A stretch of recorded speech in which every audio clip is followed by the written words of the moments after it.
Hello. Oh, bro, I need to remember how to do all this stuff.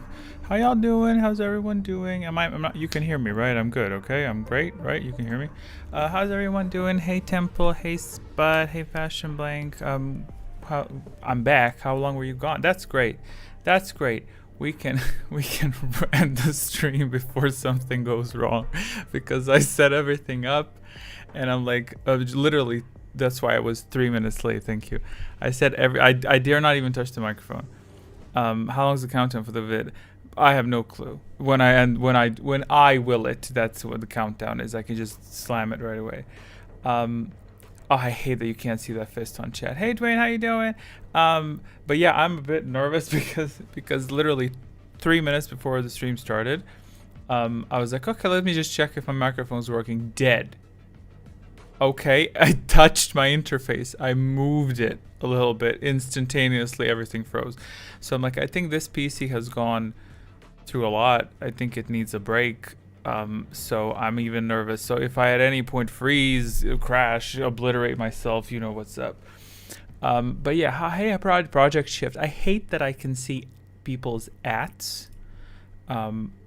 What other music I got? Let me see.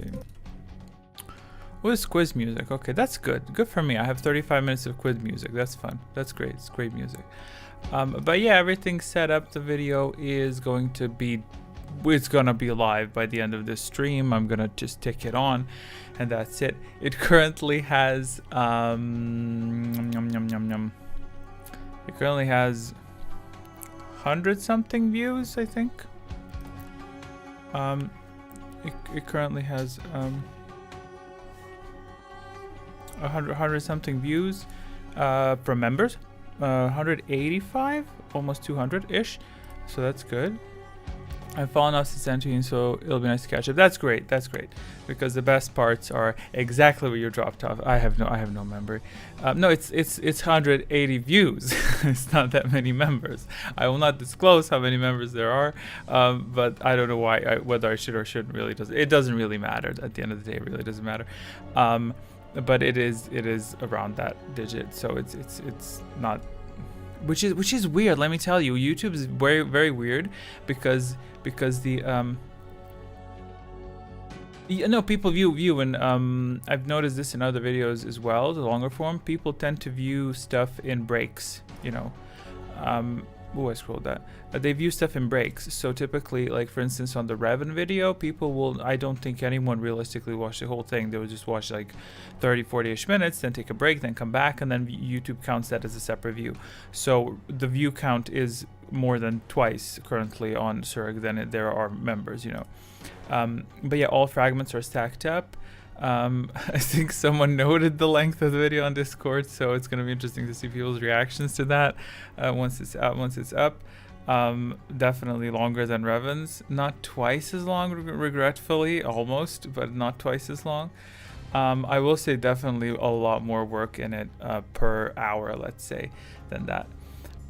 But yes, so I've tried my hardest. I will encourage you, especially you, Spud, if you're gonna rewatch, said 17 hours. Yes, it is 17 hours and 2 minutes. That's the current length. Currently 17 hours, 2 minutes, 22 seconds. So although I'm very pleased that it crossed that mark, because Revan was just under 9 hours, and that always scratched the back of my head like annoyance, but I had no way of prolonging that. But hey. But yes, I will especially invite Spud, if you're gonna watch it, by all means, if you see a game-breaking error, scream at me, because I've reviewed, I've reviewed this so many times, like I know it like the back of my hand. Like just every time I would upload it, I would successfully upload it, encounter an error that I saw, like issue with rendering, issue with merging, some issue happens, and I'm like, I have to redo it, fix it. However, the thing is, after you've reviewed your quality assurance, yes, absolutely. No, everyone is. People so far have called out one or two. I think it was only one big error that was called out, and I fixed that in the fragments, and that's fine. There were small errors. I've repaired them, you know. But yeah, looking forward to this. Thank you so much. I'm annoyed I can't hear the sound of those emojis. Oh, oh my god, I think I deleted that from my system when I was purging it. Okay, that's fine. I on accident deleted a shit ton of stuff. That's fine. I just know the Minecraft store in the background. Oh, yes, that's it. I got this for like $1. It's been collecting. Oh, Jaina sword. No, I could do with her staff though.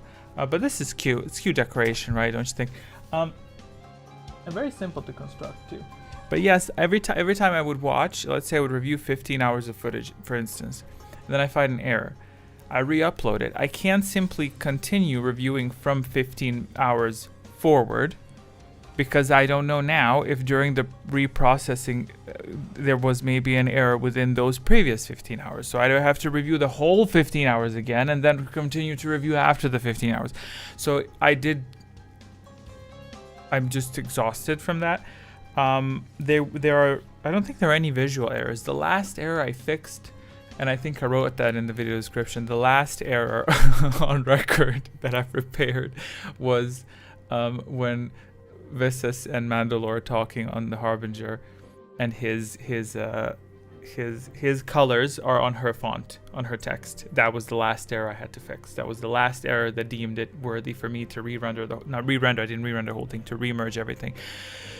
So it's finished. It must have taken a hell of long to publish it too. I remember it taking hours to release a 1 hour long Vibes music video.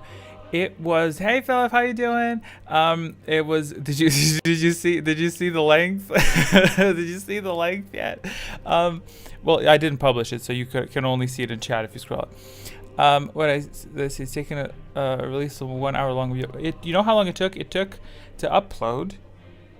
It took around 2-3 hours with my internet connection, and then to process. Processing surprisingly didn't take that long. I was very surprised by YouTube. YouTube was very fast with processing. I was very shocked at that because they must have done something with their inner encoding mechanism, whatever, because I recall uploading videos before, especially, I think maybe even during the first check. It didn't hit you with the copyright or anything? No, it didn't. No, it didn't because I'm using game music. I'm not using, I've been very mindful of that. I don't think I've utilized anything that I don't have explicit permission to use. Of course, I understand gaming music, that's a whole different topic. But for instance, I even used stuff later in the novel. I used the shot of the Ebon Hawk flying. If you recall the project of Malik, that cinematic that they made, I don't know what the project was called, that they ended up canceling. I remember like back in the day when I was making Revan still, back in the day, that was so fucking long ago, when I was making that, I asked them like, hey, could I be allowed to use some of these visuals? And I remember he was super nice. The guy said like, because that was locked behind a paywall for Patreon, and I'm like, I'm not present on Patreon, I didn't have an account. I'm like, I will pay for it if I have to, but I'm just curious, like, am I allowed, even if I take it, am I allowed to like you use that in the video, and I'll reference and everything. And I remember him saying like dude literally gave me access for free without accessing Patreon at all. Literally sent me the stuff. He said that's totally fine if you need anything else. And I'm very sad that they ended up canceling the project. But I did use that. I did use that little clip. I didn't need to. If there is any copyright issue, you can, with YouTube, thankfully, just sever stuff out. But I wanted to kind of to use that to still let that echo survive onwards a little bit. But yeah, I tried to do that. I didn't take any like art music outside of the gaming universe really. Like you will definitely hear a lot of World of Warcraft music, and that's a different topic as well, of course. But people enjoyed it, and yeah, it's also, I also was nervous about the novel aspect because I do see a lot of people retelling content and re-recording content on YouTube. But I personally encourage people, and that's what I'll do when I'm working on upcoming Bane content. Yes, I'm working on Bane script, not done yet, almost done. I basically encourage people to buy those books because I purposefully let out certain things because I don't want to make it a direct one-to-one replica. So if you are curious about anything, if you haven't read the Revan book, I would highly suggest to check it out either in ebook format, in physical copy format, or in audiobook. Audiobook's lovely too. I don't know about Bane's books, but the pictures are bomb though. I'm sorry, the pictures are exquisite. Well, let me show you the pictures in case you haven't seen it, because I mean, I'm sure all of y'all that have Bane books like you're proudly displaying them, but they're just gorgeous. It's the first book, absolute gorgeous picture. Rest assured this will be used in the Bane complete story video. Then the second one is this one. Fabulous books. That's the second one. Gorgeous. I haven't checked out the audiobook, so I'll take your word for it. And then this is the third one, which is also a good mix, because here's him, second one is her, and then the third one is them clashing together. So it's I think it's beautiful. How long do you think the video might be? 4+ hours, not longer, because I don't have the content. I cannot birth it from anywhere. I can maybe give you an hour's long analysis, but it is pretty straight. And most of it is really the first book. What is Zegula? Is it a Sith planet? I don't know. What the hell? What is that? What is that? Where did that question come out from? Where did you dig that one up?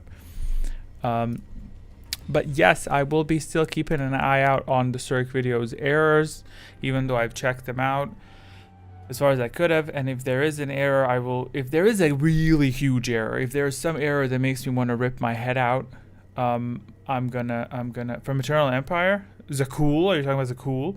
I don't know. Maybe I'm just talking out my ass. But if there is a huge game-breaking, horrible mistake, then I'm gonna take the video down and redo it. If it's like a chapter missing or something, But if it's a blip, something. Managed to jump in for a bit. Hello, hey Zach, how you doing? Happy birthday to your friend. Hope you're doing well. You don't feel pressured to stay long. We missed you. We're gonna give you a recap on Discord in case you missed something, so don't worry about it. Hey, Argent, is it Argent or Argent in English? Zegula is most commonly referred to a musical track, a surname, or potential misspelling of the cancer medication. What? Oh, girl. Are y'all trolling me? Let me take a look. Zegula with 2 O's. Oh, bro, I don't know what that is. Bless her heart. She was a planet and a potent dark side virgins in the forest located in wild space. And I heard from a friend that she was a whore in high school, but we don't talk about that. Anyway, getting back to the topic at hand, I wanted to respond to something. Argent. Okay, got it. Understood. I wanted to respond to something. Yeah, Temple said why only. Wait, hold on. I have to reignite my PC, my monitor, because it doesn't work. I have to light it up. Just a second. I'm not joking. I literally have to do this every few minutes. Anyway, the reason it's mostly book 1 is because most stuff happens in book 1. I'm sorry. Like in book 2, we're all here for you. Much love from Scotland. Oh God, quick, come up with a Scottish saying. If you had the chance to change your fate, that's all I got. Okay, so listen. The reason it's only the first book is because the most important stuff happens in the first book. And the other two, I mean, it's really a little. I've had personally parts where I was a little bit bored, so I just chopped them out. So you can enjoy those as you read. But it's all good. It's all good. Good one. Haha. Good one. I feel that was sarcastic. I feel like you're laughing at me through the screen. Through the screen. They will. Where's that from? They will never take our freedom. I don't know any Scottish God. What are some good Scottish characters? I mean, dwarves in World of Warcraft are Scottish, right? Lass. There we go. That's it. Do they actually say lass? Lass? Is that what they say in it? Why are we talking about this? Why is this a topic of conversation? Actually, it's an interesting topic of conversation. I would love to have a Scottish person, and then Lass and Laddie. Great. Dude, I did an audiobook once. And they told me I'm supposed to do a voice of some very specific like I did it in British, and it's fine. Generic British accent, doesn't matter. But basically the character was supposed to be a detective that was from a specific region of England, and I'm like terrible at replicating accents that I do not know. Like I can replicate accents that I've heard. Sure, even Scottish, I think if I sit long enough in it, I will eventually absorb the generic inflection of it. But this was Yorkshire or some place, I don't know, from the UK, and I'm listening to it online. I'm like, I have no clue what discerns this. They all sound like the same.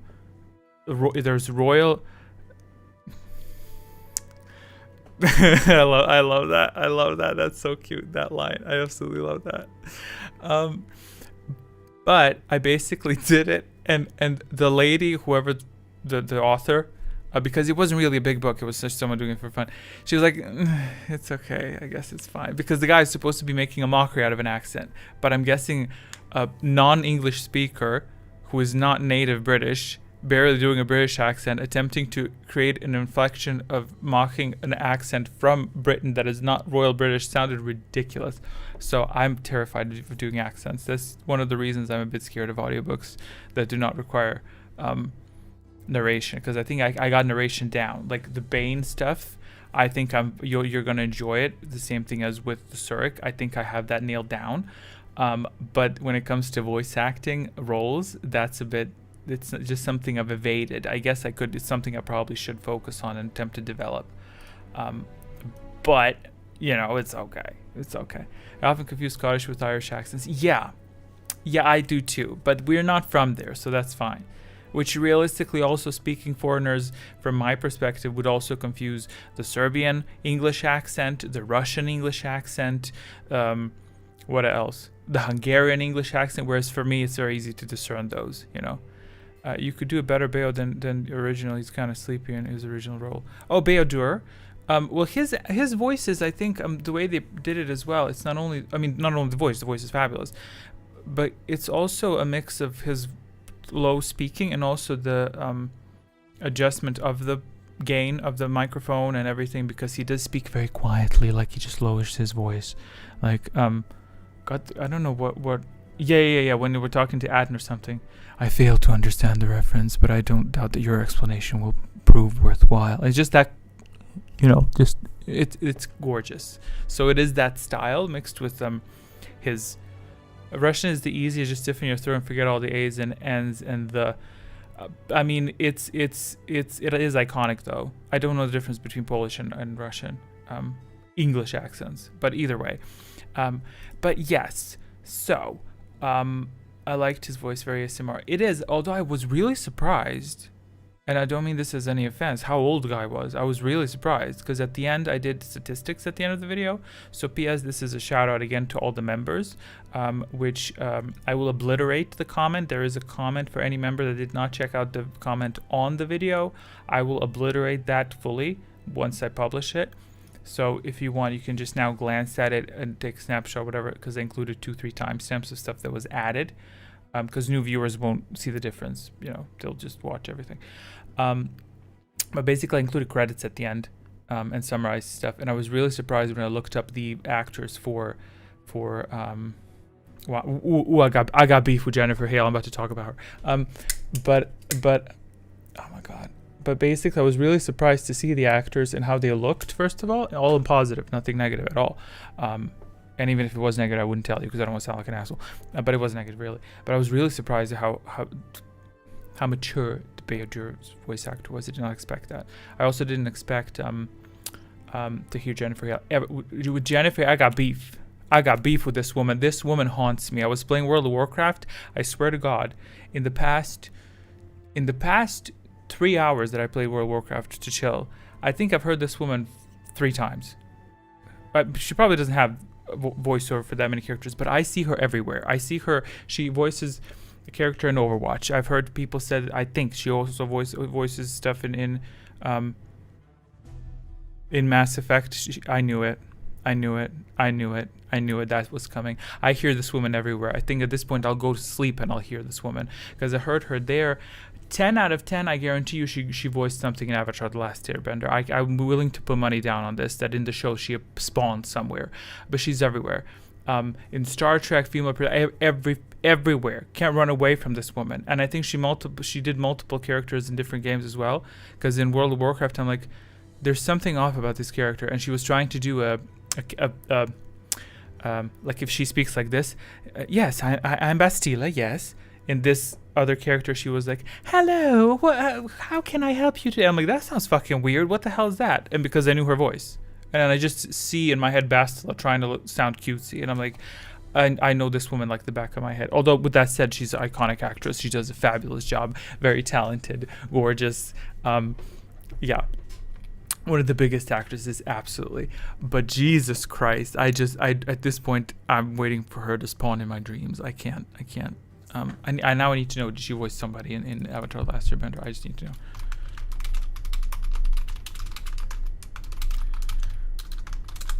Let me take a look. Did she? Kiyoshi. Of course. Of course. It does take away from the immersion. That's absolutely true. But at the same time, it also adds another layer of immersion because I just feel like the Bastille is still there. So it's yeah. But my lord, but she looks cool as fuck though. What is it with these people as they become older? They look cooler. Very cool. So yeah, that's about it. That's all I got to talk about. Stream ends now. What else do I have to talk about? Went to the founder who voiced Bart Simpson. Yeah, I don't know what her name is, but I haven't encountered her. I did see what's her name? Nancy, was it Nancy? Nancy Cartwright. Yes, I saw a masterclass by her, and she did a fabulous job of voice acting. I learned nothing from that masterclass, provided no knowledge whatsoever. It was very entertaining, but learned not one new thing.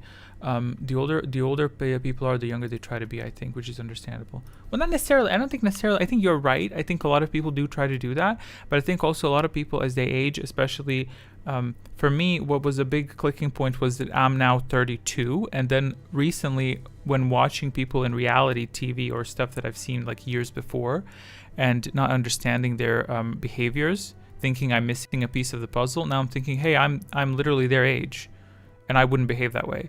So that made me realize, like, no, actually, I have a pretty good compass on how decent people are supposed to behave. So I think some people do behave younger when they are the older they get because they're desperate. But I think a lot of people also become freer as they age and just do their own thing, which makes sense because you're in your 20s as well. And this is, by the way, a shout out because I've heard a lot of motivational speaking for people who are 30 and above.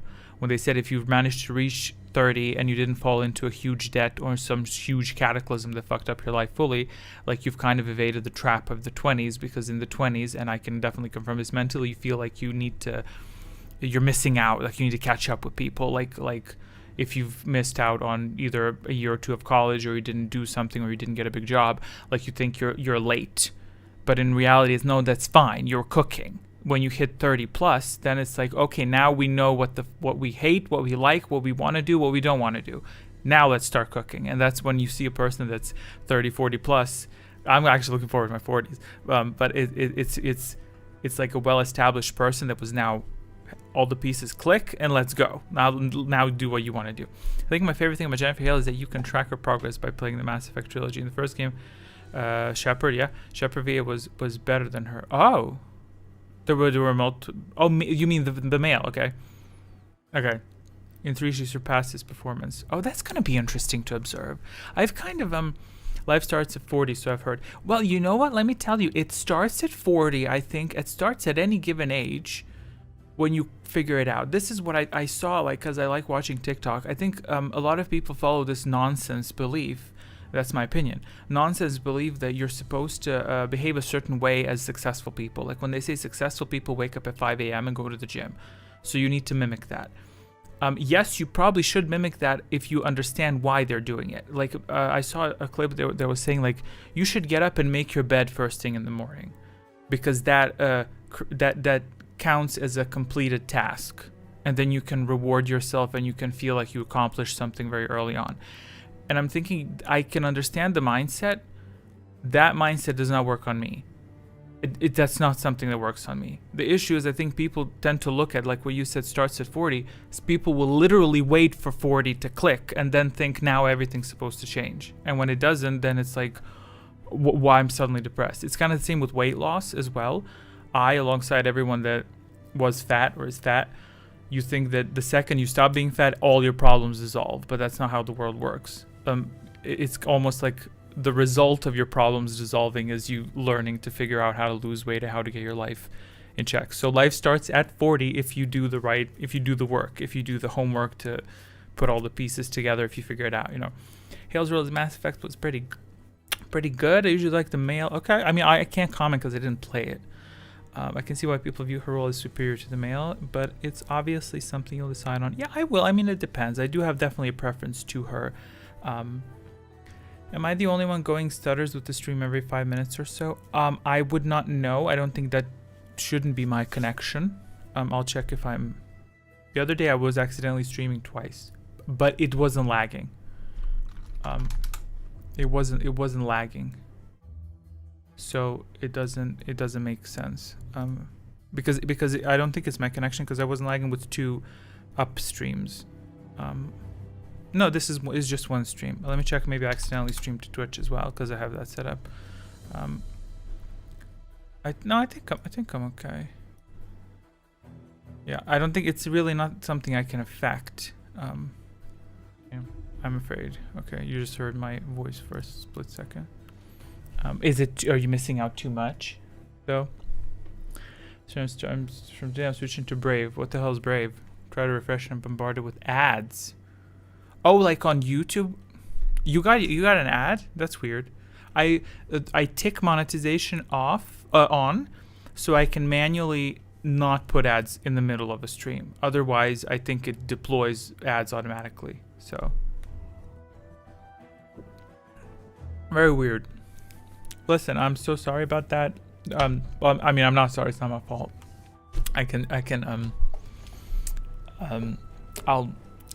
I'll write a letter to YouTube. Although I cannot bitch at YouTube ever since my account one time got hacked and they actually helped me. So I really can't bitch at them. I'm sorry. So remember the dark side, not so corporate with ads joke. Listen, I will say this as well. I do not like talking about ads, and this is the only time I will talk about ads for a brief second. I have tried my hardest to make sure that the experience with the Surik video is as minimal interruptions as possible, as have been placed at chapter transitions, at key points where there's a break. You should not be getting anything. If you get an ad that's annoying you out of nowhere, interrupting a scene, that is YouTube being a bastard. So I did nothing to do with anything on my end. And I'll have you know, YouTube is brutal, dude.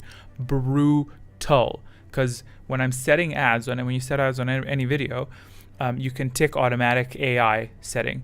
It set ads in the first hour to 2 hours every 2 minutes. That was the AI's suggestion. Wall, just, and after that, no ads. And I'm like, I'm guessing maybe it wasn't programmed for long videos, but that's cuckoo crazy. That's insane. So basically, I've tried to make it as natural as possible, and especially the final scene, the most important scene of all, was left untouched. So yeah, what I find annoying about YouTube is when they switch the original language to some AI ass translated voice. Well, that will not be a problem with me, honey, because 17 hours they cannot affect, so much so that I've seen in the settings.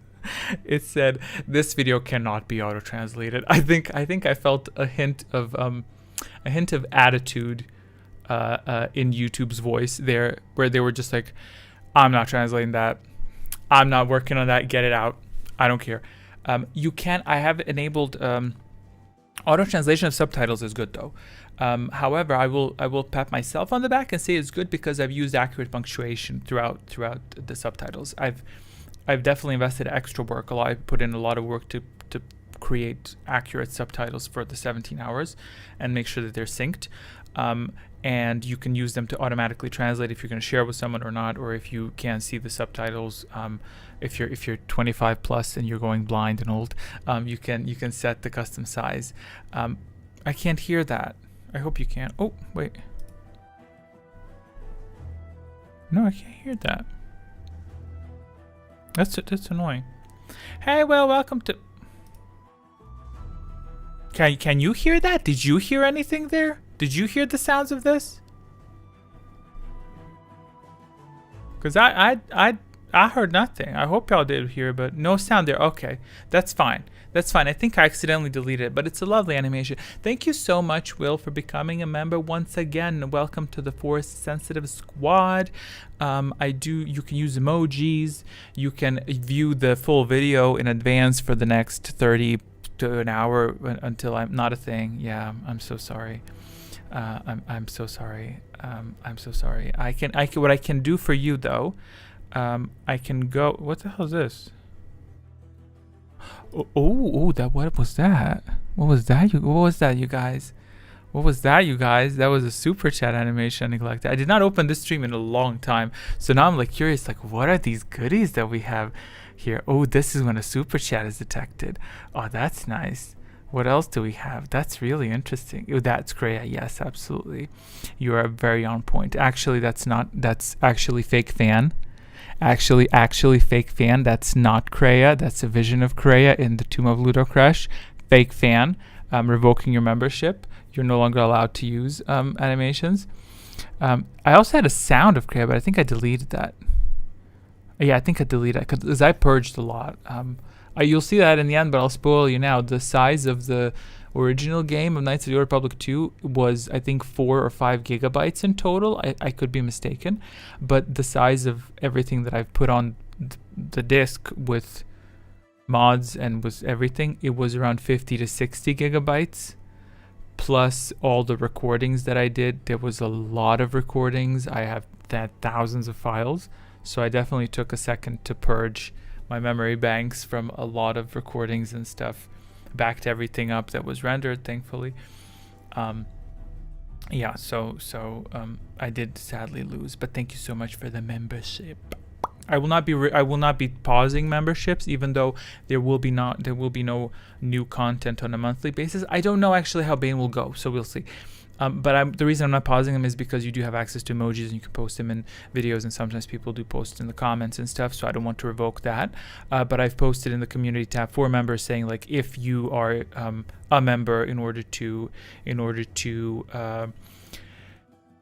see early access stuff, then you should probably pause your membership and then rejoin when there's something else to see. But I'm curious. I don't think that the memberships. I think you need to do memberships manually, right? They don't renew automatically. I don't think so, right? Because on Twitch, for example, you have to resubscribe.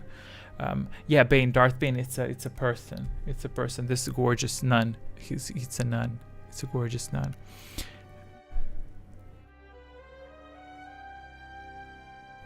Fabulous. It's a great trilogy. It's a lovely book. I firmly suggest it. Although the ending was a little bit anticlimactic, but it's not anticlimactic. It was a good ending. The writing style. Why is Darth Bane? Bane is his name. Leave him alone. He is Bane because there's lore behind that. It's actually told in the first 100 pages of the book. So read the first 100 pages of this book and then you'll know. Mine is auto renew. Really? You can set that? Oh dear, I hope you don't forget that. I really hope you don't forget that, because memberships are very nice, and I do it's kind of a peculiar position in which I don't want to bother members, because I can see members by name, and I have observed, I've already stalked them very much, but I never want to bother them, because I see, like, I post stuff for members, videos and stuff, and most members, 95 to 99%, don't comment. But I can see that they're watching, and I don't want to call anyone out, especially, can you not imagine I go, like, write a big comment. We're not in that screen. I'll deploy a shield for you if you want in the other section. Forget every month, get surprised by Google take one. Go cancel the auto renew then, Dwayne. Save your money. It's a tough situation out there. The economy is getting tough. Okay, so save your coin, save your cash. I thought that just moved. But yes, what do we do now? I did stream a bit on Twitch. Dude, I streamed World of Warcraft on YouTube, and again I lost subscribers. I was like, no, these people are Star Wars people. I should play Star Wars. But yeah, I'm not in the mood to play Star Wars. Hey Zachary, you're still there. You didn't miss anything. Is there a game ongoing? No, there's no game. I have a quiz set up ready, but I didn't really do that in time. It's only 149. So it's fine. Well, still, that's fine. Thank you very much, but still be careful. Take care of yourself. This is me being nice. This means try not to appear inappropriate. Had to step away for a work phone call. Dude, you don't have to worry about it. You're not missing anything. We're just hanging out. Are you taking recommendations? Sure, I can take recommendations. Doesn't mean I'll listen to them. I have a file. where I write stuff down, so I can write stuff down. I spend more on Pokemon. On Pokemon? Well, how do you spend it on Pokemon? Do you like buy Pokemon? What Pokemon game are you playing? I never played a Pokemon game. I played something. Empire at War. I heard of that. I never played Star Wars. Empire at War. Forces of Corruption. Is there anything new coming out for Star Wars? I know 50th year anniversary is come. When is the 50-year anniversary? Star Wars 50th anniversary. When is that? February 19th. What a weird date. What happened on that day? What was released on that day? Was Vader series. Okay. Here's the thing. I was gonna do. Oh, by the way, Darth Vader appears in Surik's video. Good luck. There's a short scene where he appears. So I'll leave it up to you to find that. The video also does contain Easter eggs, so good luck with that. But yes, I was going to do a complete story on him, which first of all I feel that would be suicide. Don't flag me, YouTube. I'm speaking metaphorically. This is metaphorical word, because it's so vast. His story is so huge, but also because it would be a copyright nightmare. B and C. I don't care for Darth Vader that much. Screw Vader. Tiber Zan is a cool dude, and barely anyone mentions him. I have no clue who that is. Well, Vader's a villain too. Wait, hold on. Something fun I started trying recently. Told ChatGPT to be my dungeon master and lead me in a KOTOR style RPG. Made character creation, does the dice rolls and skill checks for me, dialogue options. Wait, do you play that on your own with ChatGPT, or do you use it during a session with someone? PS AI is everywhere. You can't escape it. It's getting a little bit. I'm not worried, but it's just annoyed. It's appearing in my text messenger. It's wanting to alter images. It's appearing on Google. It's appearing on Twitter. It's appearing on YouTube. Like, Jesus Christ, can we take a second to breathe? Like, you can't escape it. And I don't use it on any of these places, really. My main reason I use AI is to decode grammar, meanings, and errors. When I'm like, if I'm reading a book and I'm like, there's a comma there, and I type the sentence and I'm like, why is the comma there? And it's like, well, because it does so and so. And I'm like, okay, yeah, I don't get it. Please give me some examples. And then I'm trying to, that's mainly what I use that for. So, speaking of KOTOR music, that wouldn't be hard since KOTOR is basically D&D 3.5 remade into a game. Yeah, it is, isn't it? It is. But I will say it is pretty fun though. When I've observed, I've watched, I highly suggest this, drag queens playing Dungeons and Dragons. It was really fun. But the whole role part, it is kind of fun when they add modifiers slowly. When it's like, okay, so I'm adding this to that, and then you do a manual roll versus a very quick. When they automatically play stuff out, that's kind of like it's automated, so it's less fun. But it is very fun. We're not prepared for what is to come with AI. I don't think we are, but Jesus Christ, it's everywhere, and I don't know what to tell you about that. But I'm developing a sense to see it in text. Like when it comes to songs and stuff like that, for sure. But Jesus Christ, Will, damn. But I do see it in text. I think it's very visible when someone's writing a paragraph or a story or something.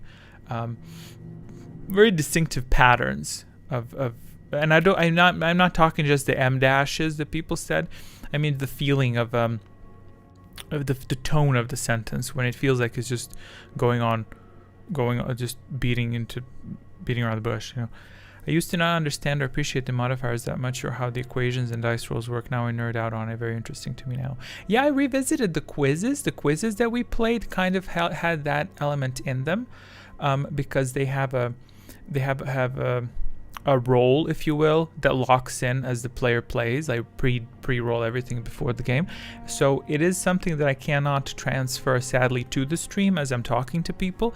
But as I am manually tweaking stuff, it is very exciting, as you say, when stuff clicks, when it's like a roll is higher here versus that. So it's very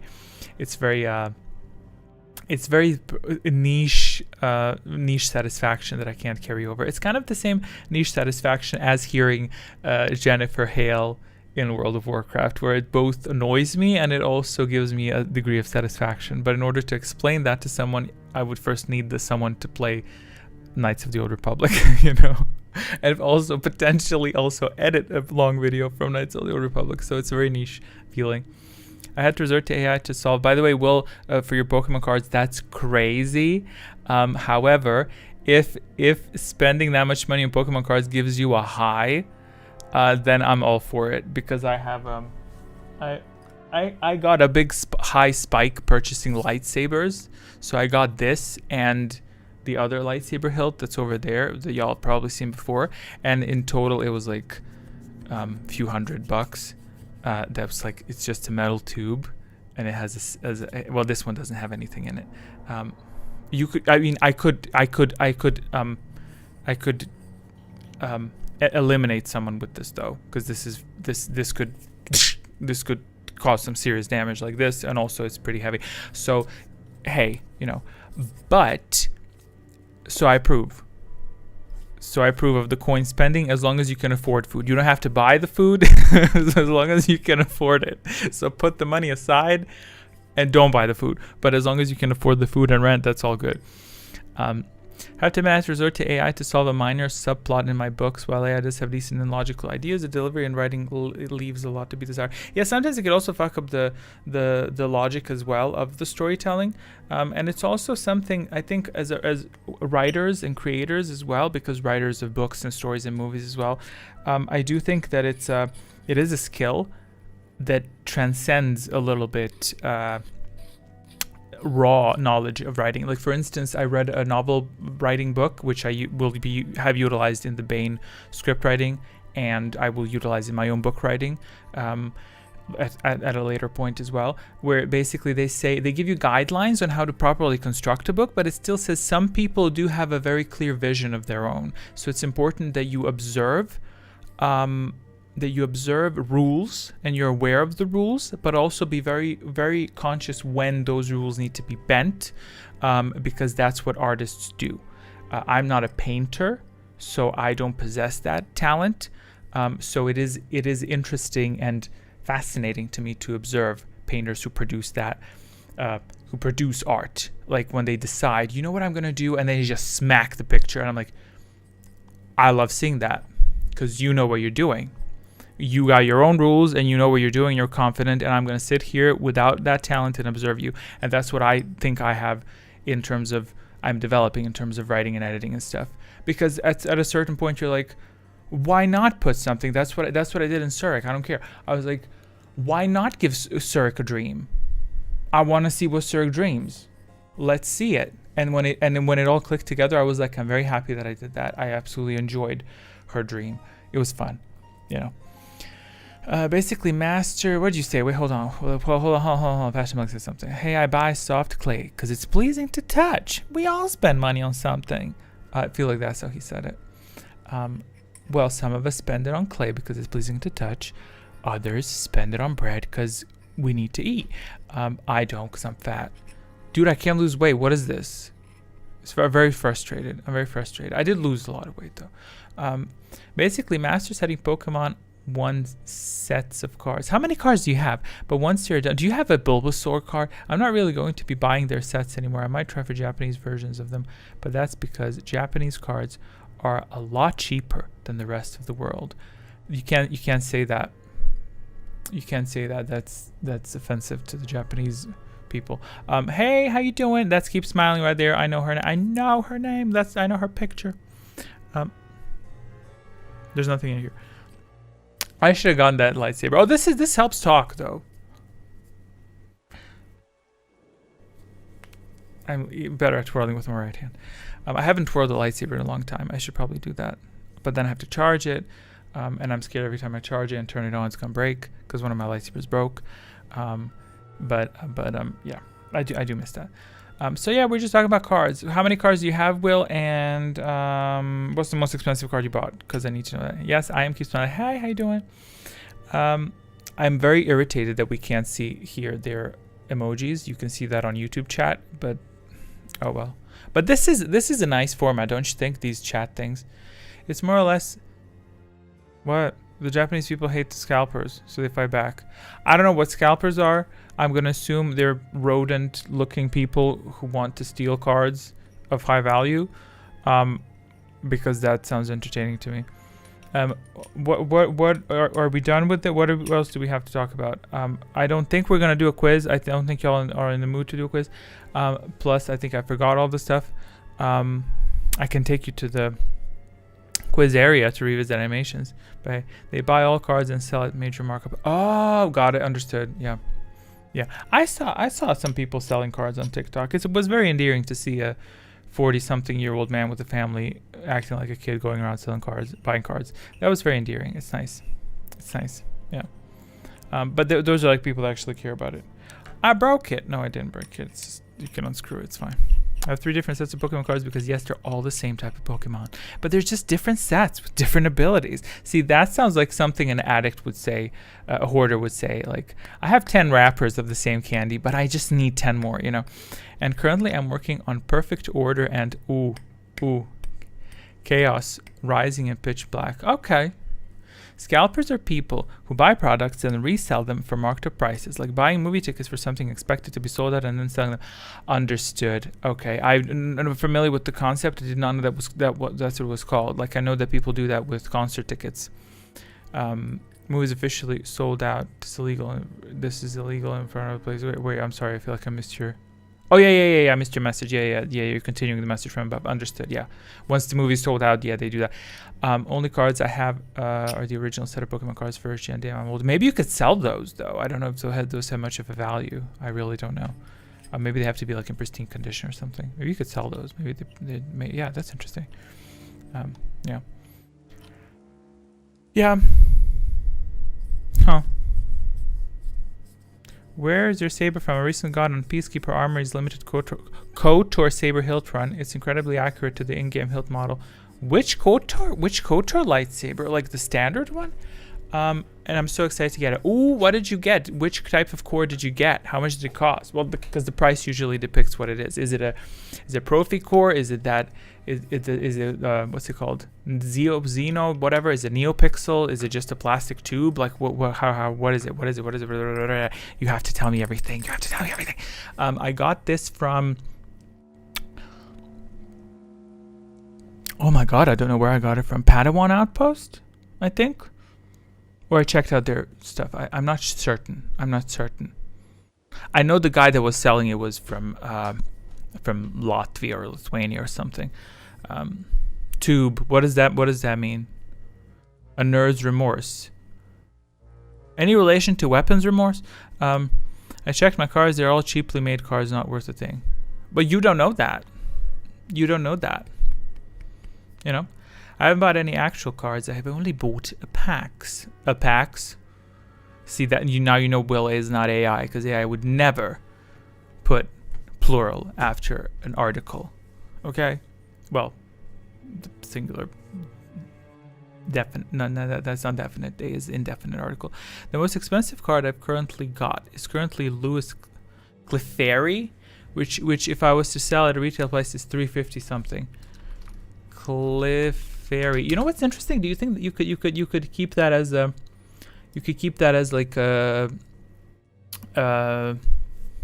retirement plan, like to have a shit ton of cards? I'm just bad spelling. No, that's fine. I'm just joking with you. Do you see my spelling when I type fast? I printed my own cards. that's nice. Wait, who was talking about lightsabers? Hold on, I think I missed it. Who was talking about? Someone was talking about lightsabers. I need to get back to that topic. Lord Gungan, tell me where your lightsabers from. What did you say? Yes, I am Weapons Remorse. This is my second channel account. Dude, let me tell you some fun fact. You sent me on Discord a note of you reading a fun, an audio test or whatever, like 2+ years ago. I have no clue where I downloaded that on my phone. The thing is, I'm at the gym, minding my own damn business, and I'm listening to music, and it plays all the clips on my phone. I just put it on random, and randomly I will hear your your audio. that's like, I don't know, a minute long, and I'm just like, okay, skip whatever. But to this point, it's become such an integral of my phone, which is like, I'm like, okay, yeah, that's him, yeah, moving on. And then randomly I'm thinking like, yeah, I wonder how he's doing, and then I just forget. By the time I get home, I just forget, because it's such an integral part. Like it plays like my notes that I record as well, so I just skip stuff, and I have notes from other people as well. It just skips right through it. It's completely niche, ridiculous. Wait, what did I use? What am I reading? I'm just bad at spelling. Lily's Clefairy, not Louis Clefairy. What the hell is Lily? Is that like a person's? Like one of the characters, Clefairy? That's so smart. That's a great way to market and rob people. Makes total sense. Very intelligent from the schemers. I mean, the Pokemon people. Wait, hold on. I gotta light up the monitor again. Up next, LMAO. I did. You did, right? How are you doing? I hope you're doing well. It was limited to 15 hilts. Yeah, the standard hilt is what I got. It also used a custom profi chat. Ooh, and the hilt run is super special because the grip, you use profi. Okay, that's cool, because the grip section tapers down like the game hilt is from Peacekeeper's Armory. That's nice. If you have, you know, listen, do you plan on, if you got a profi core, then you need to look up how it's done. There was a video on YouTube. I'm assuming maybe they simplified it by now. I hope you researched that. If not, I didn't just research that. Keeper's Armory. But now you have AI as well. AI is fabulous for that type of stuff, like to figure out what is right, what is wrong. Where the hell is Peacekeeper's Armory? It's like I see their Instagram. I don't see their official. Oh, the Peacekeeper's Armory. That's what it is. It was limited to 15 hilts, like what they're offering. Oh, then no, shotguns, rifles. What the hell did I click? I clicked the Peacekeeper's Armory. They're literally selling weapons. Oh my god, what the hell? Oh my, how much is a gun though? How much for a rifle? Oh my god, they're actually selling weapons out here. 100. No, that's a clip. For 1,500, I could get a Smith & Wesson rifle with a scope. Fabulous. So I could have, instead of a lightsaber, I could have bought guns. Crazy. I'm sorry. I'm totally neglecting the chat. Let me catch up right quick. Lily is the person of the Poco. Yes. Gen 7. Jesus. Did they not have proper lightsabers yet? Regretfully, no. But I am certain that someone somewhere created one at some point that's probably spits out a beam of fire or something. Nothing too good at the moment. My PC 7 years decided to throw sparks, so I bought a secondary motherboard. Ah, that sucks.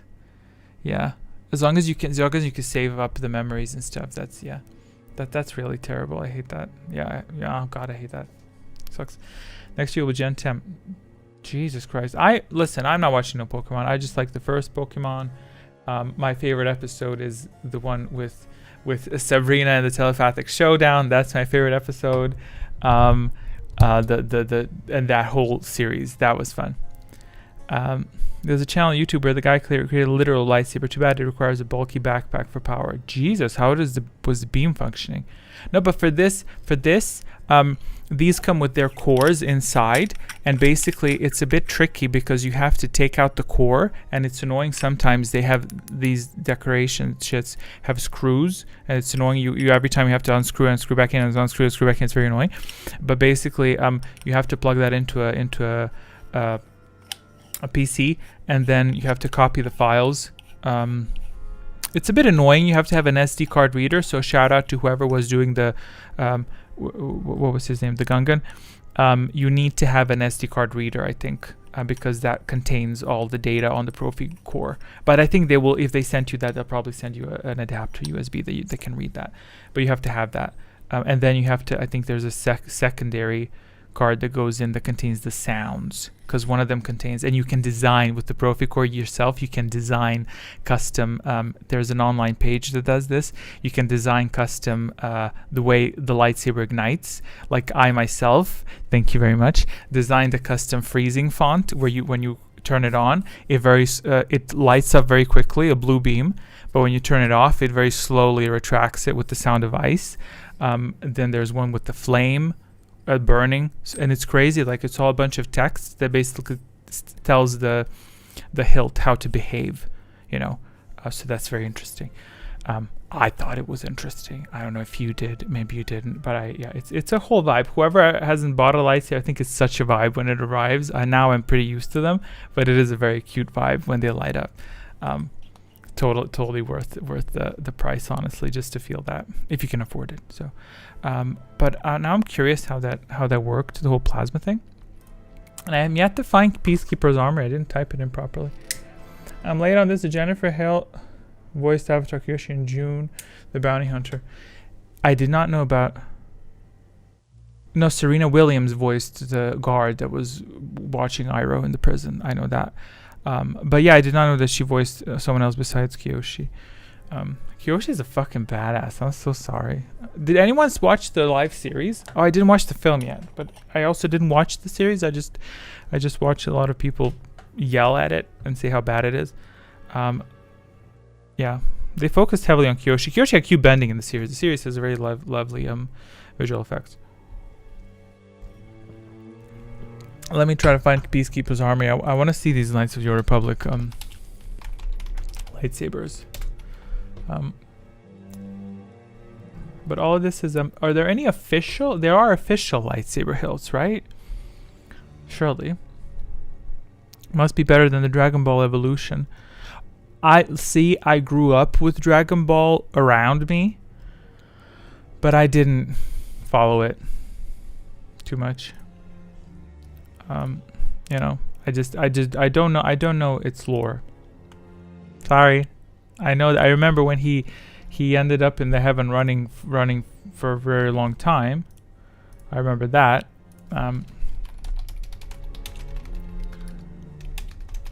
But I can't find Peacekeeper's Armory lightsabers anywhere. Okay, on Facebook. Okay, I got some on Facebook. Okay. Very interesting. Official site, YouTube. There's a guy that makes sound fonts for lightsabers. It's very fabulous. Evolution was the terrible live. There's a live. Oh, you like the live action movie of. That must. Ooh, Jesus. The padding is what killed most of my interest to watch Dragon Ball. In the second tournament, it just got the R word. I'm not allowed to say that word. You're gonna get so banned right now. You can't be saying that on YouTube. Anyway, yeah, I don't know. Peacekeeper's Army. I make custom lightsaber internal crystal chambers. I don't know where that is. The meme is Dragon Ball Evolution is so bad that it made Akira Toriyama come out of retirement to do Dragon Ball Super. Truth is more complex than that, but it's still a fun headcanon. Well, I think, listen, I will tell you, I have no clue what you're talking about, but your heart seems to be in it, and I trust your judgment. So I'm gonna say I agree with Spud. I think Dragon Ball Evolution was so bad that it made like Akira Toriyama come out of retirement to do Dragon Ball Super. Like the truth is a lot more complex than that, but you know, it's still a fun headcanon, honestly. Those are my thoughts on that. So I hope y'all agree, and we can now talk about stuff that matters to me, such as food and Surik. Do we have anything else to talk about, Surik? I don't think so. And I can't find this Peacekeeper's armor, you guys. I don't know where this guy got the lightsaber from. Like, bro, you sure you didn't get scammed? Where is this from? I know Padawan Outpost, but I don't know Peacekeeper's army. I'm not seeing that anywhere. Because I know some people make custom lightsabers, which is very admirable, but I don't. Favorite Koto related headcanon. Koto related headcanon. That's now. But there was I'm just browsing through Reddit. Oh God, okay. Yeah, great. I think, you know what, when it comes to the whole, I'm just reading about that now. About the bit with Revan's reveal. Like it's her ghost talks. We're ignoring that. We're ignoring that. I was worried about the Revan reveal in the Surik story, but then ultimately I realized kind of that the Revan reveal is not that big of a deal if you're not playing a game. Like, that's my opinion. Like, I don't think it's a problem because for the viewer, it's really not. You hashtag ignored. What did you say? Did you say something? I don't see a message from you.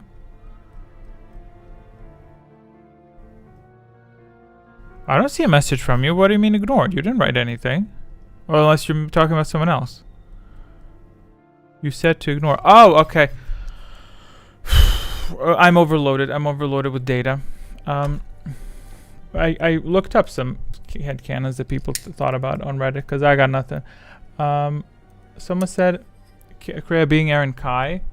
Never officially confirmed, so I consider it a headcanon. I believe she is, but I refuse to admit it. That's my opinion. I still think, what someone say this? Carson Nazi still takes part in Battle of Seals, even if you pick a dark side drive and da da da. I felt a lot of small things were thank you so much, Dwayne. They hurt a lot. I think a lot was missed in the Knights of the Old Republic 2 bit in terms of highlighting, and I've noticed this with streamers a lot. For instance, in the council chambers, when Surik is discovering that recording of the other masters talking about her trial, a lot of people that were streamers, not a lot, in fact, 100% of streamers that I've watched, they would not at all pick up that the council mentioned and talked about a person who wasn't there. Basically in reference to the teacher whose teachings failed Revan. It was her teachings who violated the Jedi Code. The issue is a lot of streamers and a lot of people watching that, I think, misunderstood that they were talking about Surik because people were just like, and those types of small things I think flew over a lot of people's heads, and I tried to highlight that more in this complete story. But there were other small bits as well, like for instance the Aaron Kai bit. I think that was done well. That was done very discreetly because it was not a main plot. I think the issue was that the main plot elements were suppressed. That's I had a problem with. But the Aaron Kai bit was so good because I really enjoyed, and I implemented this in the subtitles. When Kreia was talking to you about Aaron Kai, and she says she was said to be. It's almost as if she was. I know this for certain that she was. Oh wait, I'm not supposed to tell her that. She was said to be beautiful. It was like, okay, I see what you're doing. Those like small little whatevers. And also, why was she so concerned with the handmaiden? That was interesting. When you say you want to train the handmaiden, and when you say, shouldn't she know her heritage? And Kreia says, should she? Like, I'm like, why are you so pressed though? Like, why are you so pressed? Like, why you got a problem with that? So it was very, very, it was done very well, where you sit there and you wonder, like, why are you so obsessed with her? Like, what's going on there? So Atten being smuggled, the smuggler quota hired to get the exile off of Progress is one of mine. I agree with that one. I did include stuff in the video that was not confirmed lore-wise, but it made sense to connect some dots. Because I will say the game gave me a lot of trouble from my perspective to tie things together. Stuff that just didn't make sense. Like, for example, how did Mira join you? She just spawns on your ship, and then I'm left here trying to piece the pieces back together to figure stuff out. To be like, okay, I guess she probably had to go to the crew, or whatever. Or like, she probably talked to the master. Like, we have to connect these things that make the most logical sense. But for instance, that Atten being the smuggler, that makes sense. But it wasn't mandatory, so I left that out, stuff like that out. Or the Aaron Kai bit, I did not talk about that at all. So that's for you to deduce. But yes, that's about all I got on that. Wait, let me take a look at YouTube. Is all okay? I think it is. Let me just refresh to double check that. 14 people. Why is there 14 people? What y'all want me to talk about? Oh, wait, because it says countdown, so I should just put the video live. Oh, yeah, I need to delete the comment. Again, if you're a member, go check out the comment on the last video. Will, if you're a member, go check out the... You don't have to check it out. It's fine. If you're going to watch the whole video, that's fine. But I have written a long comment to post for people when I do go to when I publish the video. Which is... Where is my video? I hope there's no mistakes in it. If it is, I'm going to ruin myself. Go check the comments, heifers. Yeah, well, they can't because not all of them are members. So, which is very sensitive language also to use. When I was writing, I want to say thank you to all the members and viewers, and I'm like, it's kind of not nice segmenting people like that because it kind of comes across as thank you to members and the others, the lesser viewers who did not become members and they can't access this exclusive content, you know. So I just said thank you very much. You freaking kidding me? What is insensitive nowadays? Oh, you're a bit late to that, aren't you? How late are you? I replied to that quite a while back. You should refresh your stream. Oh, by the way, whoever's watching this, by all means refresh your stream. You could be late. Maybe you're late. Twitch also has this issue, I think, where the delay consistently stacks and the person just keeps staying behind more and more to the point where it's like, for me at least, it happened like 2-3 minutes you're late and then you have to reset it. Well, not 2-3 minutes, I think maybe 1 minute or so. Yeah. But anyway, now what? This music's a bit dead. This is fine. I'm not born to be a streamer, I don't think. Because I don't think it's my thing. I talk too much at once and then I exhaust myself. So I will probably continue focusing on big projects like this in the future because then I can dedicate my time. It is a little bit depressing though because it is anticlimactic, but it is still it is fine. It is fine. I actually recall talking to AI about it. I was like constantly tweaking stuff and fixing it, and it's like, yeah, you need to stop doing that because you're gonna drive yourself crazy. Because I did drive myself borderline crazy because I finished everything in it takes people the wrong way. No, I who knows, maybe YouTube's just high. I drove myself insane because I was correcting stuff for 5 months. For 5 months I was correcting stuff. And I'm very happy that I did, even though I did delay stuff for members so they can very progressively access the stuff.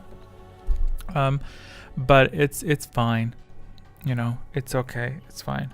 It's done now, and then I don't think I will ever. I can promise you, I will never do a project that's this long again. It's because this is circumstantial. I don't think I'll do Vader because that would be terrible. I think that would kill me, drain me as hell. And would probably be impossible to make because of the Disney copyright and stuff. So after this, we're gonna have Bane that's proceeds to do another long project. Not this long though. And the Bane project's gonna be 4.5 hours long at most, and it's going to be mostly audio. So you're not gonna get that much video in it. I will include video elements, pictures. I will include timers. I will include animations and key moments. But I will not. It's not gonna be like. It's gonna be a very glorified, highly active, ambitious audiobook. That's what it's going to be, rather than a complete story video project. And we'll see how that goes. Like if that does fine, then I could do other smaller projects as well for fun. But my issue is that I prefer doing people that I'm interested in versus people that are just like, for instance, Vader I think has been done to death. Didn't Star Wars Theory recently release a video? Did anyone watch that? I didn't watch that. How long was that? Because he released the next episode of Darth Vader. Oh my god, there's Phasma without a beard. Jesus Christ, horrifying. Darth Vader, what's it called? Star Wars Theory. He did the second. Okay. Yeah, I saw y'all fighting on my Discord about it. I was very excited that there was drama on my Discord. No, I was like, no, y'all need to calm down. That's not how we need to either use really offensive words or don't fight at all. You know what I'm saying? I'm just kidding. No, I didn't watch it. I didn't watch the first one either.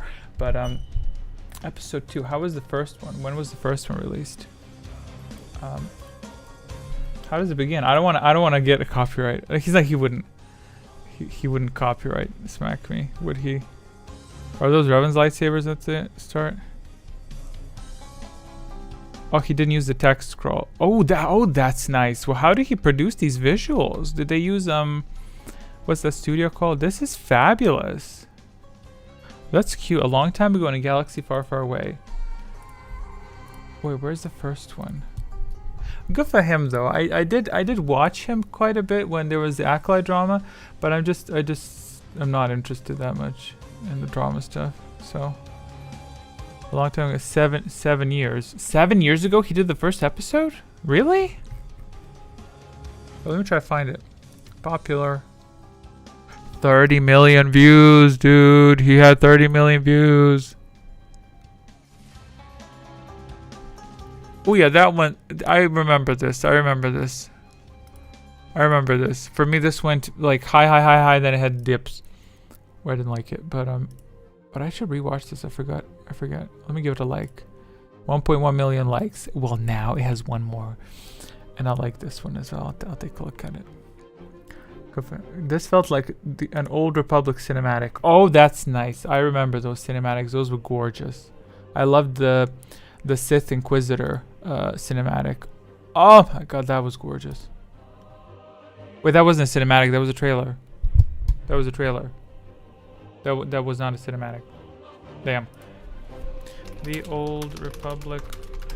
The Old Republic cinematics were kind of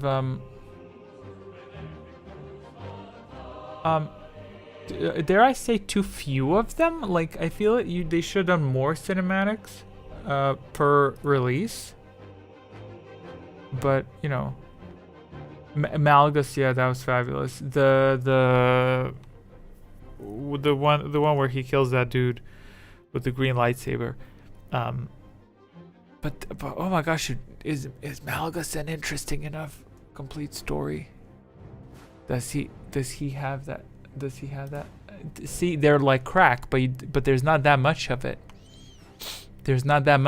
So you can only do crack for 20 minutes. That's the problem. If you get hooked, the World of Warcraft cinematics, you got hours of that. Master Van Zalo. What he do? Is he fun? By the way, that my favorite cinematic. Yeah, what's your favorite The Old Republic cinematic? My absolute favorite cinematic from The Old Republic is Satila, Miss Satil Shan, with her lightsaber beating the shit out of Malgus. That one was fabulous. When she absorbed that lightsaber, that was like the gag. That was the gag. She gagged the kids with that scene. Wait, let me find it. That was a sickening scene. Wait, I can share my screen, right? I don't have anything private. I think. First one, what? First one? No, your favorite. I mean the favorite. The Wait, does she beat up Malgus multiple times? She does. Does she beat up Malgus? How many cinematics does she have? Oh yeah, when she's young. Yeah, that one. No. She doesn't do anything there. She runs away. Or Malgusi. Or an Onderon. Was that Onderon? I think it was on Onderon. It must have been Onderon. What did he do? He was a recognized battle master of the age and kind of a big deal. I thought I said a kind.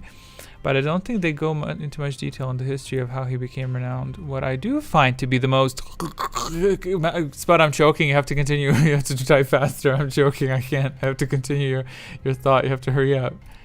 What are these buttons? Members only live stream. Wow. Thank you, YouTube, for asking me to do that. Start a poll. Start a Q&A. But is this not a Q&A though? Right? Is this not a Q&A? Why would I click to start a Q&A? Yay, because I'm choking. Okay, got it. Wait, let me share my screen. Can I share my screen? Bro, I don't have a setup for screen sharing. I have for a quiz. I don't have for screen sharing. What are we gonna do about that now? Dude, the people who are deaf are fucked because I covered my mouth. They can't see my mouth. They can't see my mouth, dude. It's just us. What a stupid advantage to have. Read the Deceived novel. In my opinion, it's the best depiction of Malgus we ever got, and his relationship with Elena, is that how it's pronounced, gave him so many layers. It's like 12 hours of extra crack in audio form. It's phenomenal. That's how you talk, Lord Gungan.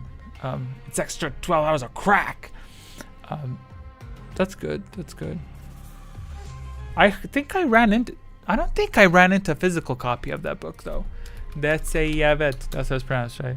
That's a Yeved. Because sometimes I write it that's Yeved, which is. I did a typo, perceived, in the main scene of Surik. I misspelled perceived, BRCE instead of I. Or something. I fucked that up and I had to read the whole video because I'm like, I cannot have the typo in the most important scene of the clip. We cannot have a typo there. We can have it in a side quest where Disciple tells us his bullshit history. We can have 15 typos there, no one cares. But in the final scene, when talking to Kreia, we cannot have a misspelling of perceived. Malagos related, he's not Malagos related, I'm sorry. And also if you're talking about the aspect of the blue dragonfly, that's not how you spell his name. But wait, what did Spud say? Dude, Spud writes, I put my hand over my mouth so he can see what I'm saying, because he's deaf. So basically he wrote a message and then it took him so long to write the second half that now I have to scroll back up. To read what he wrote so we can catch up. Okay, so sorry, I have it over here in my mouth. What did he do? He was recognized as a battle master of the age and kind of a big deal, but I don't think they go into much. Spud, what's your accent? Let me try to get your accent. What's your accent? Where are you from? What part of the US are you from? You don't have to tell your address, obviously, but it's like, what accent? What he do? He was a recognized battle master of the, is that how you talk? Of the age, and kind of a big deal, but I don't think they go into much detail on the history of how he became renowned. What I do find, the West Coast. The West Coast, the only thing I know about coasts is when they start rapping. And when they say, what is in the West Coast? Is New York in the West? What is the West Coast? Walking is just... Yeah. Wait, let me continue what he said. Where he's continuing saying the damage he took from Zalo's poor. Did you just type poor Namel? What the hell is a poor Namel strike? I'm not even gonna tell you what I'm thinking. Poor Namel strike. He typed it. I refuse to believe it's the typo. First result, porn strike. That's the first result I got from that. So. Love it. Whoever this man is, I need to read a book about this. No, this says pommel strike. This is pommel strike. What the fuck? So the Zalo dropped his guard for the finishing blow, giving Malagos the opening he needed to win instead. I have no clue what you're trying to say. Let me try to decode that. I do find the most damage he took from his pommel strike so that he dropped his guard for the finishing blow. Oh, because he... Okay, got it. Understood. Because he attacked and then... Yeah. That is how you type in... Is that how you spell perceived? I don't know. Perceived. Let's see. You're correct, Dwayne. That is how you spell perceived. 3 points. Malagos. Yes, that's how you spell Malagos. First word that you typed. Argentelion. That's the way you spell Malagos.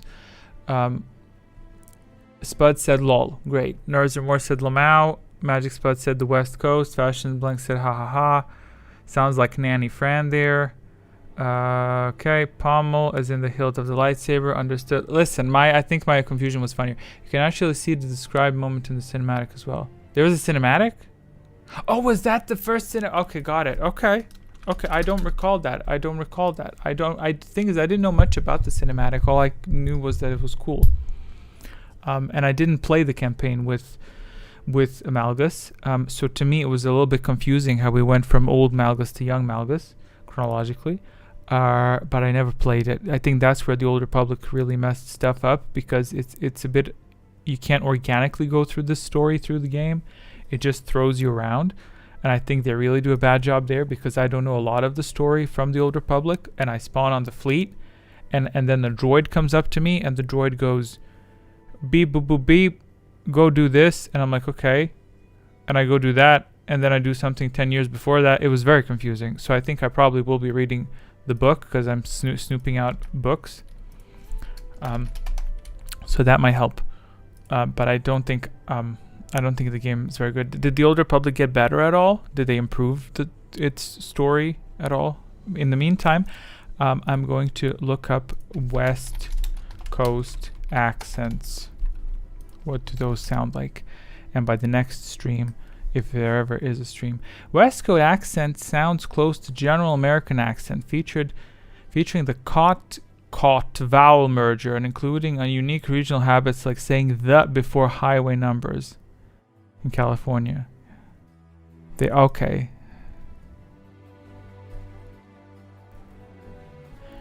For example, the 5 or the 405. Oh, okay. Oh, there's...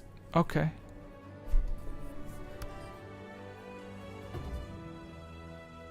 Bro, I know one American accent. I know general. I know the New York. California is just general American, right? Southern, I got that. I know Minnesota, they talk like that, right? And because that's all I heard. They're working on getting elements of the Frostbite engine and adopted into towards the engine to overhaul the graphics lighting. I don't think there's anything bad with the graphics and lighting, though. I think the Old Republic's fine in that department. I think it's fine. Like, I feel they should make new stuff. Leave the old stuff alone. Like, it's fine. Who's out here complaining about the Old Republic having bad graphics? You know, like I wouldn't. It's fine though. Am I on crack? I like the Southern drawl. Yeah, I recently heard what a twang is. I'm gonna use my twang when I need to yell, and if they can't lower heaven, then we're gonna raise hell. That's what I know. As one YouTuber said, the American accent is chewy and speedy. So basically, imagine you're chewing bubblegum rather vigorously while speaking in a hurry. Oh, wow. How interesting. That sounds like something AI would say. I'm not accusing you of using AI, by the way, but that's a very specific example. It's very good.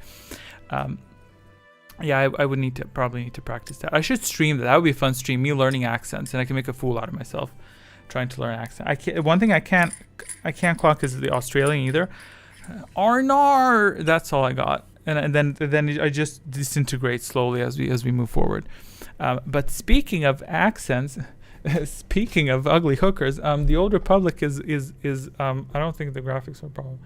It was a D&D YouTuber from back when I cared for those. I don't get D&D YouTube.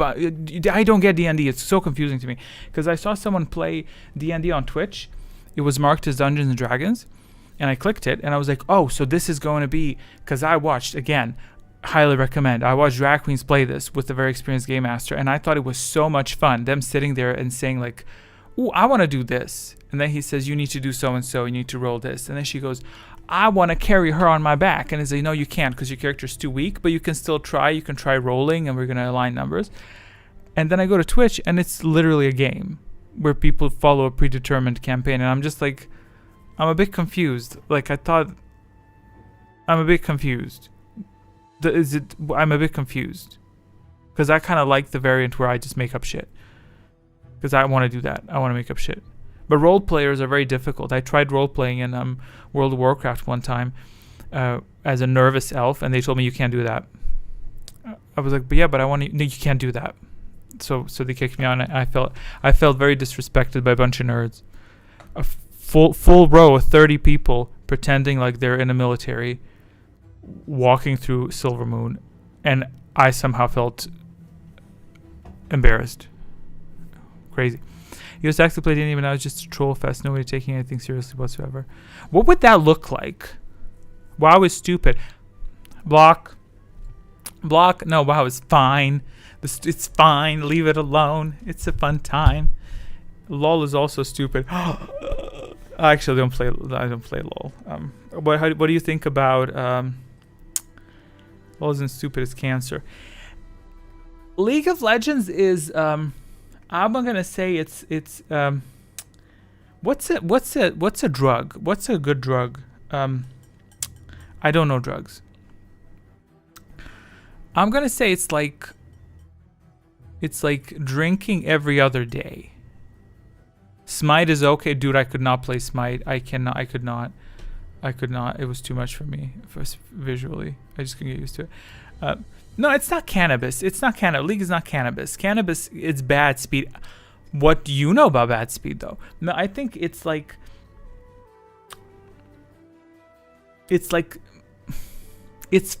fun to do for a week. Whatever drug out there is, it's fun for a week, and then the longer you play, the more addicted you get, and the more you start disintegrating. Because when I go back, mushrooms, okay, I'll believe that. I'm very little. I only have experience with alcohol. That's it. But basically, the best League of Legends games I've had was when I did not play League for a year plus, and then I came back to it. It was so much fun. It's such a fun game to play at that point.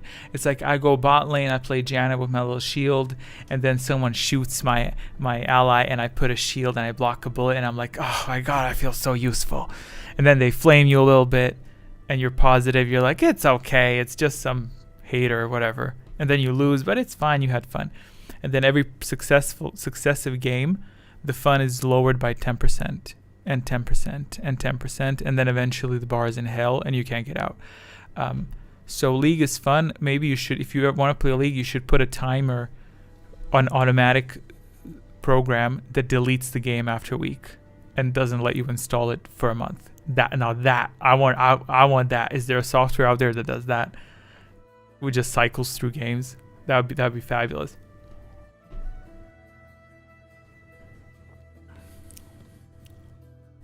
I love you put TLDR there as if I'm not going to read what stuff came before TLDR. I got blamed for picking everything. Well, you should get blamed. It is your fault. But that's the best part about in World of Warcraft. I play Heroes of the Storm from time to time, and it's very fun for me because Heroes of the Storm is a dead game, but it has enough players where the only people who play now are people who play for fun. So it is at a very unique position, and if they revive Heroes of the Storm, I think it's going to become a cancerous place again. But I do think it's a highly fun game for people who simply want fun, because it's currently in that void space. It does not have bots because no one has any value from putting bots in there. It doesn't have cheaters because there's no need to cheat for anything. You're not competing. You're not going to get anything for it. No one wants to buy a Heroes of the Storm account. Wow, the retail trash or the old school private servers? Old school private servers mostly don't exist anymore. There's Warmane and a few, but retail is fine. Retail I think is fine. I'm currently playing retail. For the story is fine. Because you get to experience all the stories you want, especially on a new character. It's really fabulous. You can replay all those old stories properly. But if you think it's trash, that's fine. That's your preference. LOL and WoW are for toxic, sweaty nerds. I have an AC blowing at me, so you can take that comment and shove it up your. No, I don't play LOL. Oh, I do play World of Warcraft this month. I'm playing, and we'll see in 10 days my subscription expires, so I'll think about renewing it. But what I wanted to say was in Heroes of the Storm, I have a fun time playing that. It's fun as a healer because the second someone flames you, you just don't heal them and you just let them die. So, and then they keep flaming you, but you're like, I love playing a character that can resurrect people. And then whoever was mean to me, their spirit's just chilling there. And I just stop there, look at them, and I just walk away. It's like, what are you going to do about it? What are you going to do about it? Are you going to arrest me? And then I just never heal them. It's very fun. So in case people do come for you when you are a healer, it's very fun to just... but yes, they also said that they're making a first person MMORPG of League of Legends, I think, right? So that's gonna be interesting. Sucker Wiles, what? So just stop healing that one. Oh, Sucker Wines. I don't think you say Wines. Wines about healing, so just stop healing that one altogether. Yeah, but then your group dies. That sucks. That kind of sucks. Yeah. and especially you're probably easily replaceable. So you're not toxic or sweaty. You're fine. You don't know if I'm sweaty. I'm not actually, and I'm not toxic. Most DPS are the toxic ones. Yeah, I mean, typically yes, because people care about stats. Who deals the most damage. Yeah. I need to hold on. My monitor's messing up again. But yeah, that's about it. I don't think I have anything else to tell you. I probably, I don't know if should I make the video public on stream, do you think, or should I make it public after the stream? Because I could just do that afterwards. Because I want to post a comment. I have a comment that I prepared with some timestamps and notes for viewers because it's very long. After, yeah, sure, yeah, I'll do. That's me talking. Yeah, I'll do that. I'll do that later then. That way I can ensure everything's posted properly. I'm gonna drop out of the stream. Cheers, bye, have fun, enjoy proofreading. Yeah, I've been doing a lot of proofreading for Bane. Ooh, Jesus, I got blinded. I've been doing a lot of proofreading for Bane. But let me see how long that is in total right now. Because I can determine based off of the number of words. Oh my God, that's bright. Jesus Christ. Okay. It's still bright. Doesn't matter if this monitor or that monitor. It's still bright as hell. Wait, hold on. Let me shrink it a bit. Holy hell. Okay. My eyes, right? But tell you what though, this pale white skin that never saw a droplet of sunlight. Total word count is on Bane 43,000. So that's 4.5-ish hours, give or take pace reading and then probably chapter transitions. That's like 4.5 hours tops, and then I'm probably gonna talk for 20 minutes at the end, saying stuff like, I loved it. It was such a good book. You should buy this book too. And make sure you buy the book, And I'll repeat that for 20 minutes. Yeah. Yeah, that's about it. KOTOR headcanon, no, nothing there. Okay. I was gonna find Surik. I wanted to find Surik's word count, but I think for her estimated 140 or so thousands. I have all the Bane books. Is there more than 3? There's not more than 3. Is he mentioned in any other of the 3 books? I would hope not. Right? Because now I'm getting worried. Don't make me worried. No, just 3. Okay, he wasn't mentioned anywhere before that, though, right? Before the books or outside of the books. I mean, he's probably mentioned in books later on. I'm sure he was briefly mentioned. The same way Revan was mentioned in the Bane book as well. Yeah, but hey, what was your? Here's a question. 3 on 3 plus Haka. That is such a niche extrapolated statement. But in terms of the Surik video, I don't know if is there any part. Should I now discuss this at all? Technically Palpatine is all the Sith. Well, you know what? Technically he is.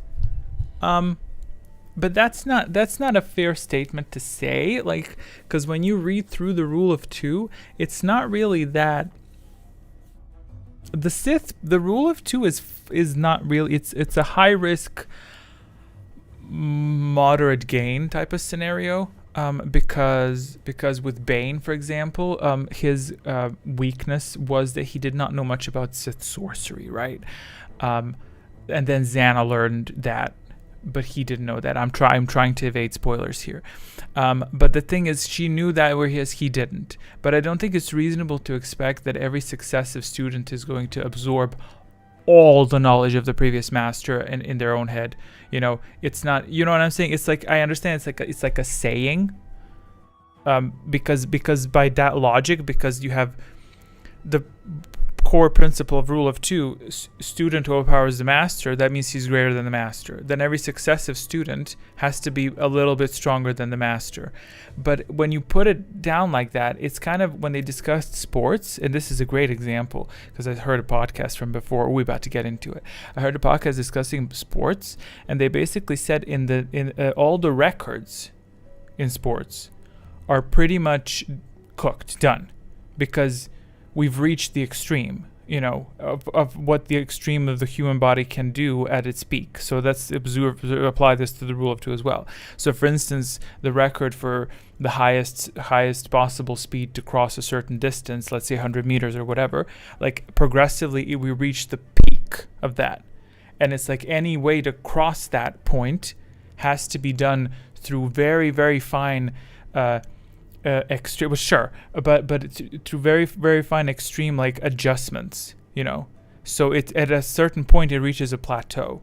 So what I'm saying is, in terms of the Sith, so he's saying it's a culmination of Sith knowledge and power and all. I think that's that, but unless he means that all the Sith are trapped in him, then I don't know,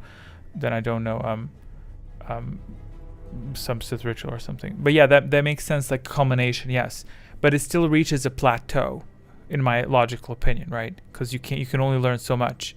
Like all of us as human beings, you can't learn everything. You can only pick a region and focus on that. So you can really reach a peak. The bigger issue of this is the stronger you become in this rule of two, the more difficult it becomes to find an apprentice that's worthy enough to replace you. You know what I mean? To a point where is the word asymptote in English as well? I know in my language that's what it is. An asymptote, yes, that's a curve that continuously approaches. Like if you I'm sure most of y'all know this, but I'll say this anyway. Like a curve that continuously, let's say, approaches the edge of the screen, but it never touches it, and it's constantly like approaching it very much. So it becomes more difficult with every successive pupil to find a better placement. So the rule of two really is a bit flawed when you think about it. In that sense, it's a bit crazy. It makes sense, but it is a bit cuckoo. And also, wouldn't that be very depressive if the 3,000-4,000 year line of rule of two ends because someone tripped under a brick fell from the sky and it just kills you? You get hit by a train. it's like, oh yeah, he got hit by a train. Darth Plagueis, like, oh yeah, how did the 3,000 year long line of Sith end? Well, it started as an anal fissure, and he didn't get it checked out in time, and then basically one thing led to another, and he died. I feel like the last two Bane books are a good example of why most of the Rule of Two era was so uninteresting until you get to what Plagueis and Palpatine were doing to move things along. It could have been interesting, though. I think that's where writing comes in. That's where the ability to write comes in, because these books, like, I think. What was the name of that? What was the name of that pupil that Xana wanted to take as her apprentice? We're trying to evade spoilers, so I'm not going to say what, where, or what, or who happened. But what was his name? What was his name? I don't know what his name was. But I hope you know who I'm talking about. Basically, that character I did not mention at all in the script that I'm working on. Set, yes, exactly. You're absolutely correct. Look at you. Oh my god, y'all, he knows how to read. Oh my god. No, I'm just joking. Yes, you're absolutely correct. I didn't mention him at all, but he is kind of interesting because they gave him a little bit of life and personality, and he's a bit selfish and all that mess. Like, it's fun. So I think that's where the writing aspect comes in. Especially Darth Cognos is very, very interesting. I would have loved to have read more about that. We could have been very interesting to read later on. I'm assuming she doesn't have any books on her, but that would have been very interesting to see, perhaps to see the characters' motivations turned in an opposite direction, like to see, like, because she is, I'm not going to say what type of person she is because I don't want to spoil it, but if someone is very much alignment personality type A, it would be interesting to see under which conditions could we sway this person to have the type personality, not B, but A.6, closer to B. Or if they're mean, what would it take for them to show kindness? Or maybe in showing kindness or being mean to someone, they could learn something. So what I'm saying is it could be very interesting to come up with many, many scenes, and that is a big empty gap you could use in creating new Star Wars content in the Rule of Two. It would be very fun to see two Sith from 1,500 years before the Battle of Yavin to be like the descendant of Darth Zana. Found something of her, and she wanted to be her. It's very fun. You can really come up with whatever you want. Nearly ended the Rule of Two. Yes, I recall. I checked that out on Wikipedia. The guy that came after her was called Darth Millennia. Wait, what? Millennial? Was it Millennial? Which he also looked interesting too. But that's a long gap of space to use for writing fun content. That could be very fun for a shit ton of books. It could be very interesting, and they could definitely write books on that. It is boring, I think. Darth 2022. That's funny. But yeah, they could. It could be very fun. I personally don't care for Palpatine. I read the book. The book was fun. But it's not really.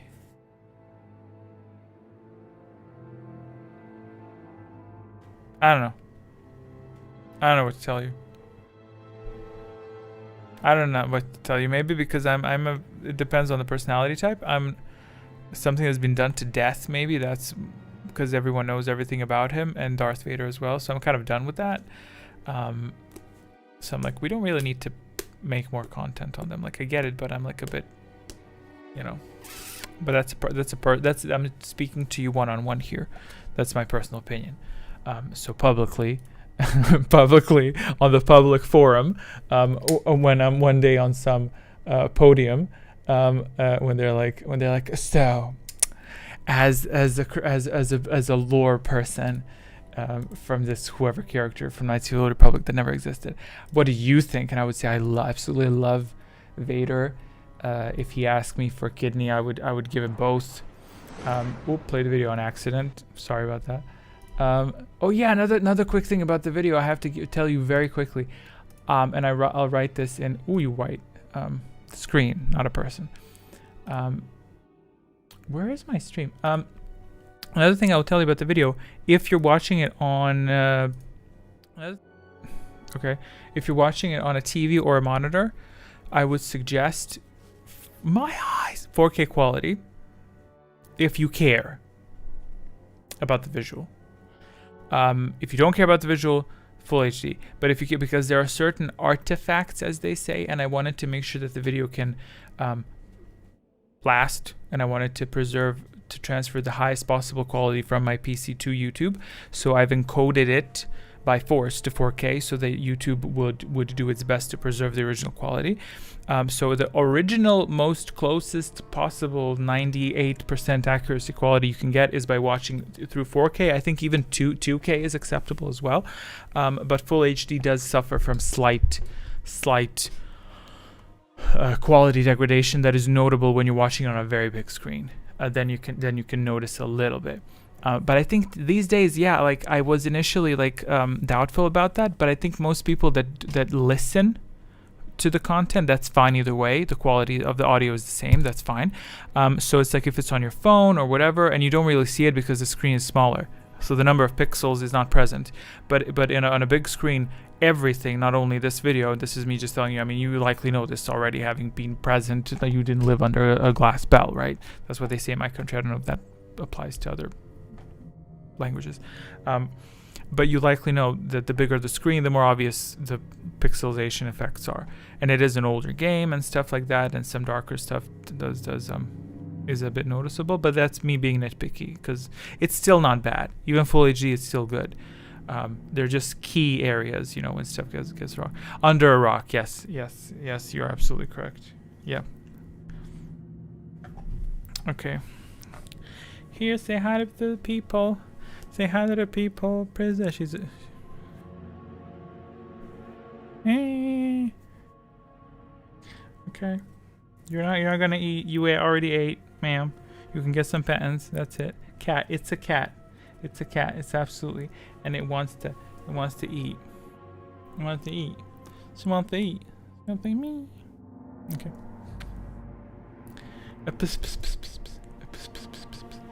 Okay, she's gonna heat up my. She's gonna cook my leg. She is also. Thank you. She is present in the full video. Thank you. She is also present. As she was in the last one as well.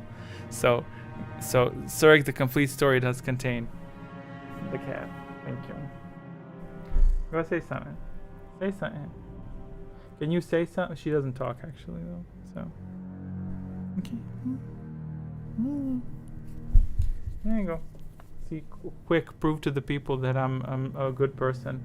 So now they think that like the cat is taken care of. Now they think that I'm a good person. They're gonna watch my video. They're gonna take sympathy and watch 17 hours of my video, but with all ads without skipping, because they want to support a cat person.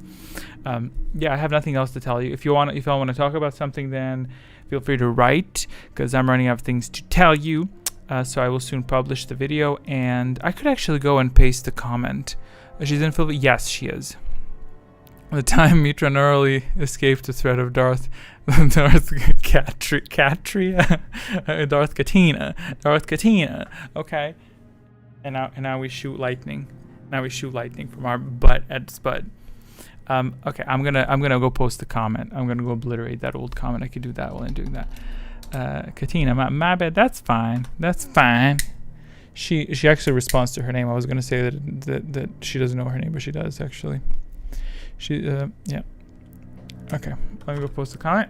If y'all want to talk about something. Red Harvest? What is it? What universe? Is that Star Wars universe? But you put a hair in my mouth. By the way, I don't know how loud my microphone is, because from what I see, it sometimes enters the region of red. Like if I speak too loud, it becomes red, and I think I might be blowing your ears off, and no one's telling me that. So I'm gonna try to speak at a bigger distance. Old Republic zombie Sith. It turned red again. Red Harvest. If y'all have, by the way, if you have any book recommendations, zombie horror. Wow. Now that's. I'm actually intrigued. I actually might read that. I am working. Ooh, I got something to talk about for 3 seconds. I have started working on my own book. And before you say anything, I am not a Star Wars fanatic. I like Star Wars, but I'm not in the realm of writing fan fiction. So I have been a very creative child growing up. And I entertained myself imagining a lot of stuff, lots of effects and lightning and teleportation and stuff like that. So I was very thrilled when I saw Palpatine shoot lightning at Luke. I was like, aw, but at the same time, can we have more effects? So I was like, if we could just continue shooting lightning at things, that could be very fun. But what I'm saying is I'm currently will begin after Surik is published, which is in a few minutes. I will continue eventually, not today, working on my own book, which I am currently constructing an outline with, and I'm not a demi, so I've been looking into polishing up novel writing capabilities, techniques, methods, guidelines, etc., and reading books and paying attention to the writing styles of said writers, including this here. So I've been very focused on not only the grammar, but the stylistic choices of book writing. I wish you luck with writing. It's an exciting process. Thank you so much. You're going to do an audio version? I don't know. Maybe, eventually. But first we got to get the story out, right?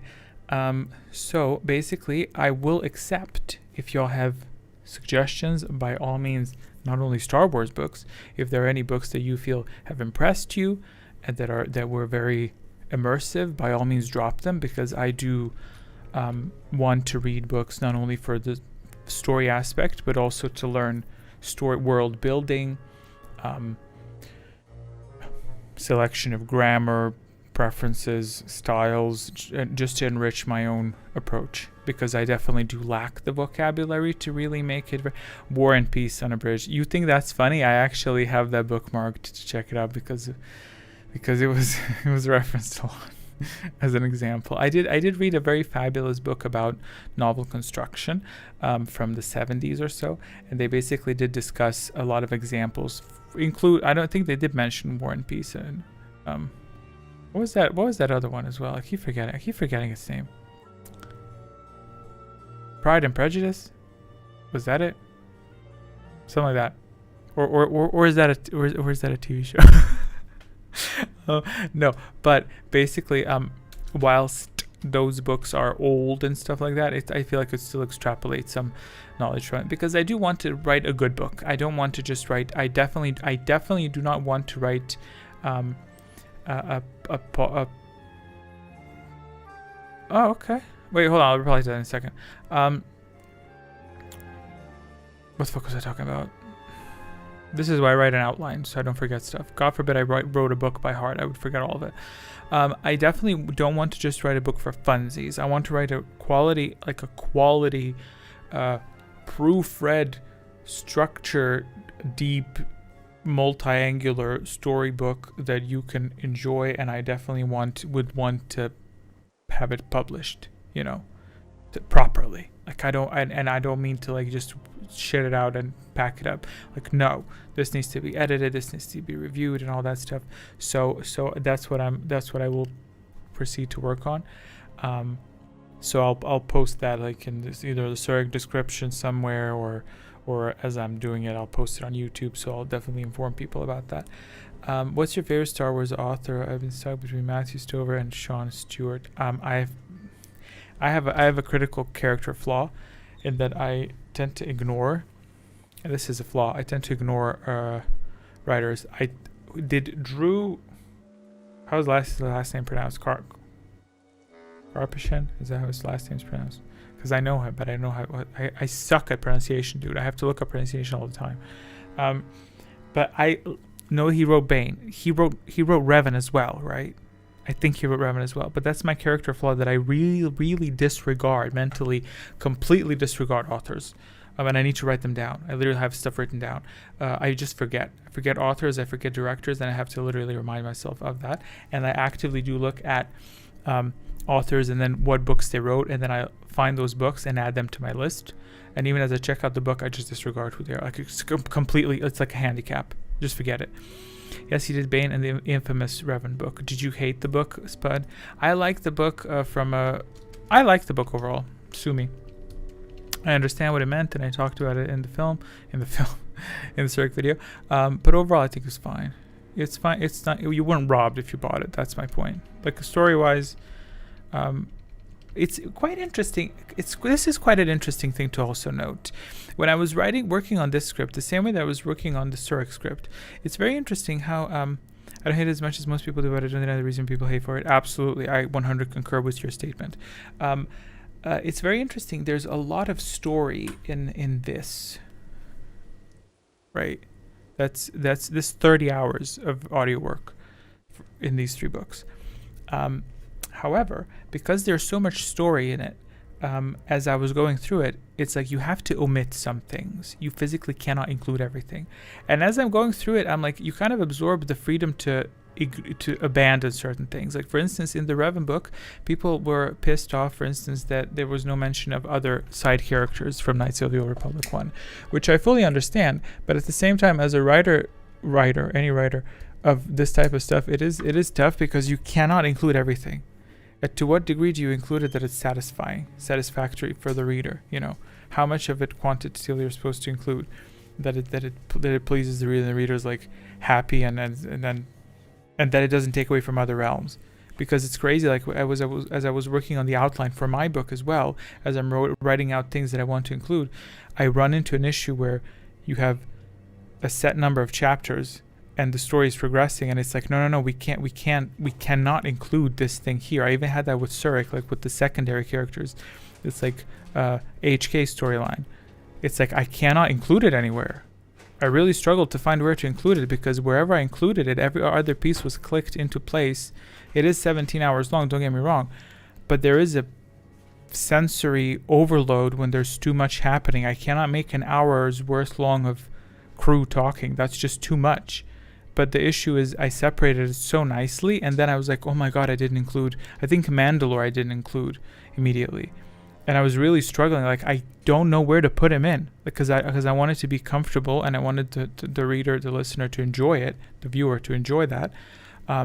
But it's like, no, I have to figure out a way. So sometimes I'm like, okay, I'll trim HK's lines by 10%. Then later on we're gonna put a chapter transition there, and then it's I think the same thing comes with the book as well, when you have so many expectations to cram in just one book. But I mean, obviously we're not going to talk about Revan specifically. Like there's some shit there which I agree with, but you know, but I will pat myself on the back. I think I did a really good job with the novel portion of the story, and I think you'll enjoy it. So Annihilation. Wait, hold on. All right, more serious recommendations. Some of the Old Republic novels are underrated. Deceived is it great? If you don't mind, you already know how are the main plots. Well, I don't mind that. No, I don't mind that. I also didn't mind reading. This is what I mean. I knew everything that was how the Bane's book was gonna end, but I still enjoyed the third book because the writing style was pleasing. The details were pleasing. I particularly liked, no spoilers included in the following statement, I quite liked when Darth Bane was in the mansion and he was in a discussion, without words, against the Huntress, right? And the way that scene ended, when it says it all went dark, gorgeous scene. Enjoyed it very much, because I even know where this is going. And I accidentally spoiled myself when I looked up. It said because I wanted to see the species of the Huntress, which I don't know how it's pronounced 100%. I'm gonna have to look all this up, and these are the things, like I know the species, but I don't know how it's pronounced. So I wanted to look that up, and I saw Darth Cognus, and I was like, who is that? And I clicked. Just spoil myself fully, but it's still very, very entertaining because the book is well written, and that's what I'm talking about when I say I want to enrich my writing style to be that, because these types of books, honestly, in my opinion, are the types of books that are fun to reread, to go through them again. Another one of these type of book that is lovely to reread, I don't know if y'all are at all in this lore, but I'm still just going to say it out loud, is the book Sylvanas from World of Warcraft. Very lovely book to revisit randomly, to be like, I want to revisit that scene again, I want to walk through that forest again. Like that's what I really like about good writing. So it's not just information, it's bringing it to life, you know. Okay, I got Red Harvest. I got, what did you say? Deceived, I have that. Okay. Annihilation, got it. Understanding Theron Shan better. Theron Shan's fine. I guess he's fine. Yeah, he's not. Does he ever exhibit? Actually, don't answer that. Never mind. I'll figure that out on my own. Maul has some weird books like Shadowhunter or Lockdown. I don't care for Maul too much. I do like Mother Talzin. She is fabulous. I like her a lot. Lord Gunn also much earlier made a good comment that Deceived gives much insight into Malgus as well, which could even be helpful for the Old Republic, since it looks like he will be the main antagonist again. Old Republic is rather slow with its story release process, though, isn't it? But I think the Old Republic's a bit weird for me. I like it, but the game itself is a bit... It's a bit weird. It feels like it has no player base, and at the same time it has a player base. And this is mainly reflected in how few creators and players of the Old Republic exist. Yeah. No, I don't mind at all about the preposition. I completely have no issue with any... Send them in. That does not affect my story preferences at all. I'm talking about the player game, the player base. But it's to me, it's like, it's weird because I don't see that many people playing it on online streamers, and in game as well. It's that's one thing that World of Warcraft did a bit better now. I think they definitely worked on that. The quests are more immersive. Progressively have become more immersive as they go along. The Old Republic also had that when I was playing. They did a really good job with Eternal Empire, those storylines. But I feel they should have continued down that line of making it maximizing immersion, where it takes time. But maybe it has to do today with people's attention spans or something. But World of Warcraft nailed this on the head very well, because they do the quests of the main storyline with cutscenes and cinematics. It's a gorgeous mix. It's a nice mix that pulls you in, and you feel rewarded every 10-ish minutes, 10, 20, 15 minutes of playing, where you have little cutscenes, little moments where the story progresses and something big happens. Whereas in the Old Republic, I didn't really feel that much. It's weird because everyone has played it, everyone knows it, but nobody actually plays it. Well, yeah. I mean, I know a guy on Twitch that gets drunk that plays PvP, and like he just does that for like 30 hours. Like that's like, and I think everyone knows him, I think, at this point on Twitch. So if you've been watching the Old Republic on Twitch at all, you probably encountered him. but yeah, he's pretty chill. I think he raided me once, and I was like, he raided me once when I was playing it. I don't know if I think I was playing the Old Republic, and he raided me, and I got like 20 viewers or something. And I was like, oh my god, like that was like the second time someone raided me or something. I was really surprised. And I was like, oh, thank you so much. I want to shout out the person. And the dude just writing an incoherent, like, yeah, I'm gonna go to sleep, whatever. And I'm like, okay, because he's pissed drunk and he's been awake for 20 hours. I was like, okay. So that's my first impression of the Old Republic players. Wait, let me see how many people are playing it at the moment on Twitch. I sometimes do see people playing Knights of the Old Republic too on Twitch. When I say two, I mean as well, not just Knights of the Republic 2. Well, with that said, also I will be wrapping up the stream soon. So if y'all want to say anything, suggest anything, talk about anything, let me know.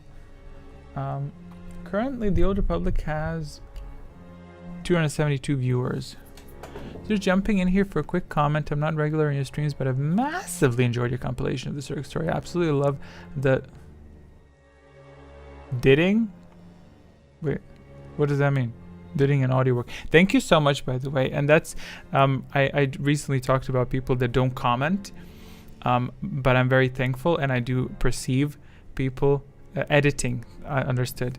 Thank you so much. It is quite a lot of work, and it is very much a passion project, and I'm very pleased when people are appreciative. So thank you very much. And I'm speaking to you as if I'm speaking to the whole community of people who don't comment but just watch and enjoy. But thank you so much. And I'm very glad that you like that. The Useless Six. What a name. Jeez. Yeah. So the Old Republic currently has 272 viewers. And as for streamers, that's like 1, 2, 3, 4, 5, 6 times 4 is 24, right? 24 minus 2, 22. There's 22 streamers currently. So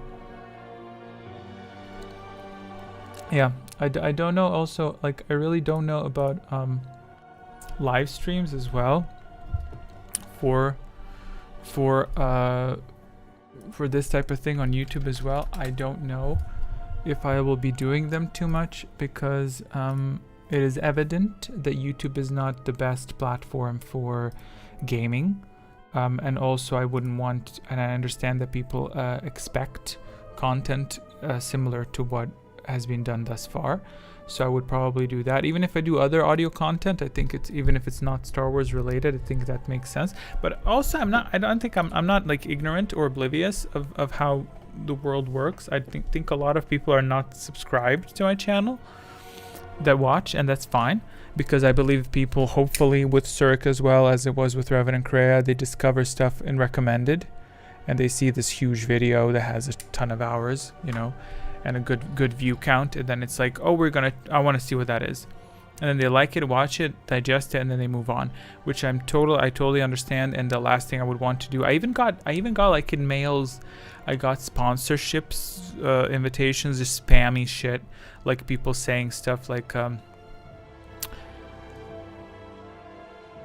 sorry, I've read your comment, as I'll reply to that in a second. I just have the OCD need to read it before I continue speaking, and then I forget what I want to say. It'll come back to me in about a day, in about 2 to 8 work days. What was I talking about? Damn it. Yeah, YouTube and viewership. Yeah, sponsorships. Like I got in mail these spam nonsense crap that people do, and I'm thinking like, yeah, it could be a good idea to inject that into a video, but I'm like, I just don't want to. Like, it's not something that people want to see, and it would be, to me, icky. And this experience to me is very personal, because it's like 2 years of my life that I put in, because I'm a perfectionist in that sense, and I really enjoy doing that, and I feel personally emotionally attached to the scenes that I've created. So I was like, the last thing I want to do is taint it with some bullshit promo code that is going to end up earning me some money. I'm like, I don't care. And it's like, I'm very aware of what I am in the YouTube universe. So when people say like, oh no, as a YouTuber you should, this does not apply to me, because I'm not a YouTuber in that sense. I just made this big story that people love. That's great. The next story is going to be something different that people are going to see and they recommend it and they might like, So this video is brought to you by X service that in about 10 years. Yeah, exactly. In 5 years? In 5 years? Dude, talk about like a month. Like they do not. Like, no, ma'am. No, absolutely not. I would not want to do that. It would cheapen it so much, and I would hate myself for it, because I already have enough struggles.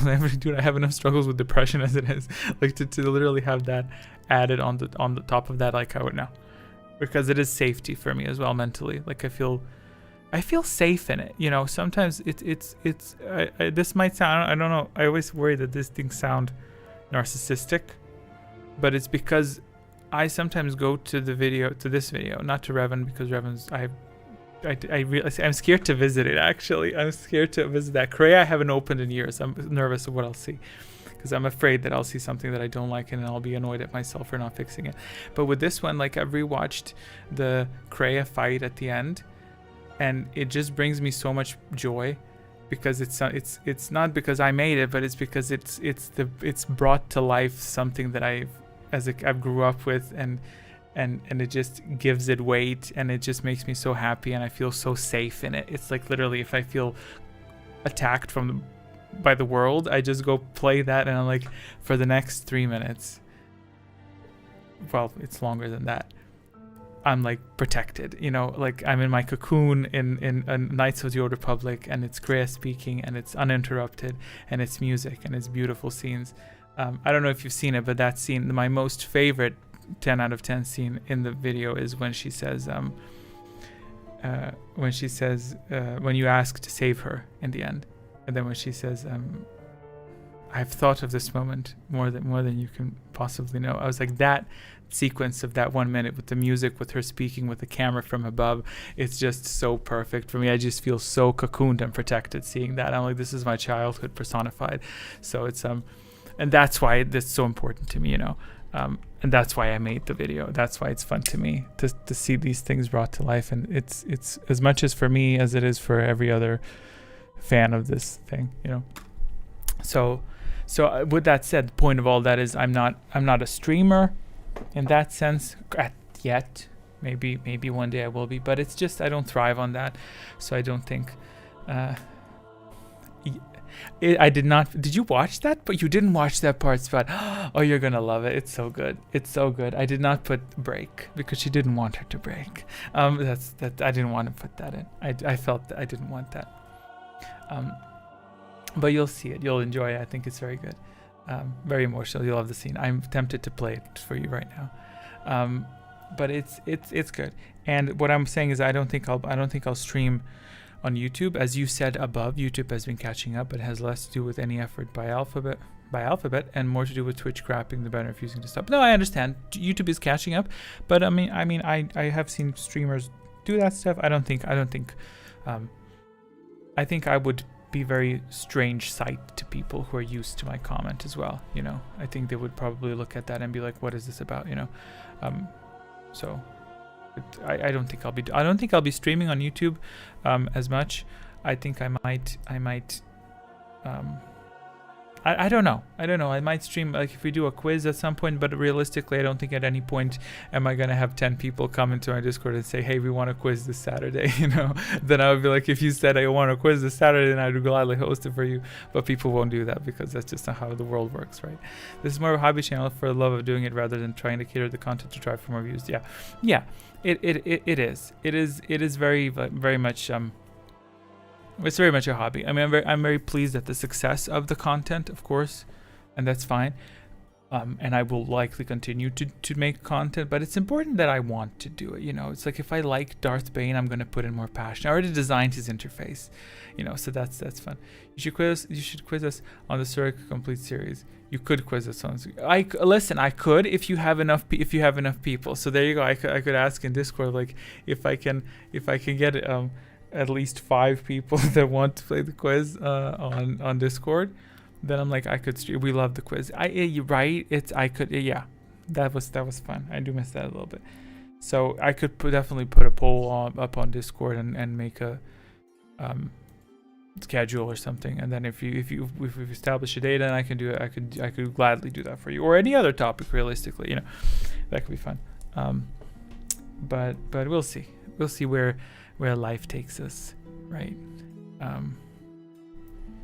Yeah, it's a peculiar sensation at this time, honestly, because it is an ending of something that I worked for on a long time. I got a little bit sick of it at a certain point, but it's fine, you know. I do hope this is not like the last time I'm streaming on YouTube. You know, that would kind of suck. But if it is, thank you for tuning into the last potential stream on YouTube. Yeah. I need to go post that comment publicly before I publish the video. So I'll go do that. There are lasts for everything. That is the I talked about this intensely at the end of the video, as you'll see. And I did get that vibe from the video. A character from World of Warcraft said the words "nothing lasts," and today I heard the quote from another character that said, "All time is borrowed, but within that lies beauty." So, you know, it's and I talked about that in the end of it as well. How everything is there, last times for everything. I don't know if y'all watched Doctor Who. That was. So there's a first time for everything and a last time. So, yeah. I can't tell if this is helping my depression or is it inducing the depression. So, let me just go to the video. I'm gonna go to the video as I talk to you to post to delete the comment that I posted for members, and then post a new one for viewers. YouTube Studio. I also use a lot of World of Warcraft music, so it was trippy being in World of Warcraft and then running across the music, and then yeah, that was a bit trippy.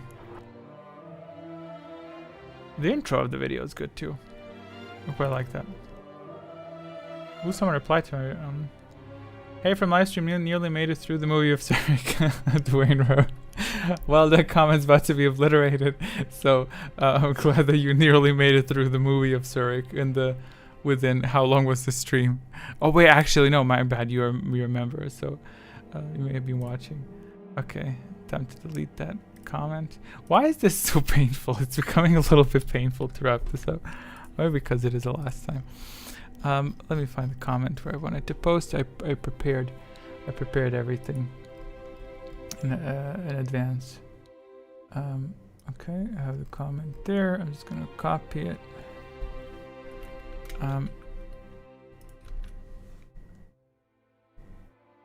Always look forward to streams and videos. Hope it's not the last, but loved every second of them. I don't see now. This is sad music.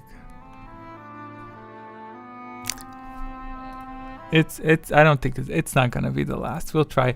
We'll do something. We'll do something. You know what? Let me tell you. If nothing else, I will probably feel the nostalgia to play Knights of the Old Republic, and I can always tune in with that. Yeah, that could be a chill time.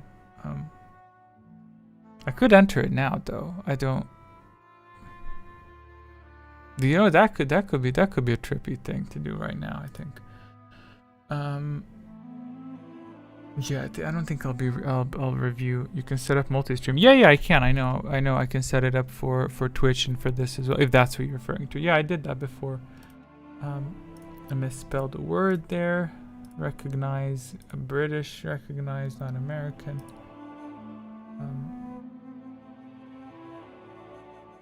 Okay, I posted a comment. Let me pin it.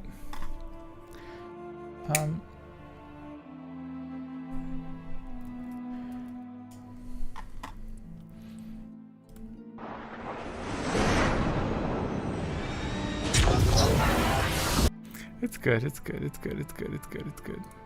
I like the intro a lot. I like the interface. That interface I made, I think, 2 years ago. Yeah, the start of the interface. That was it took so long to make that. I had to download like 2 different softwares because I was that level of obsessed to make a model. I downloaded a model of the Ebon Hawk.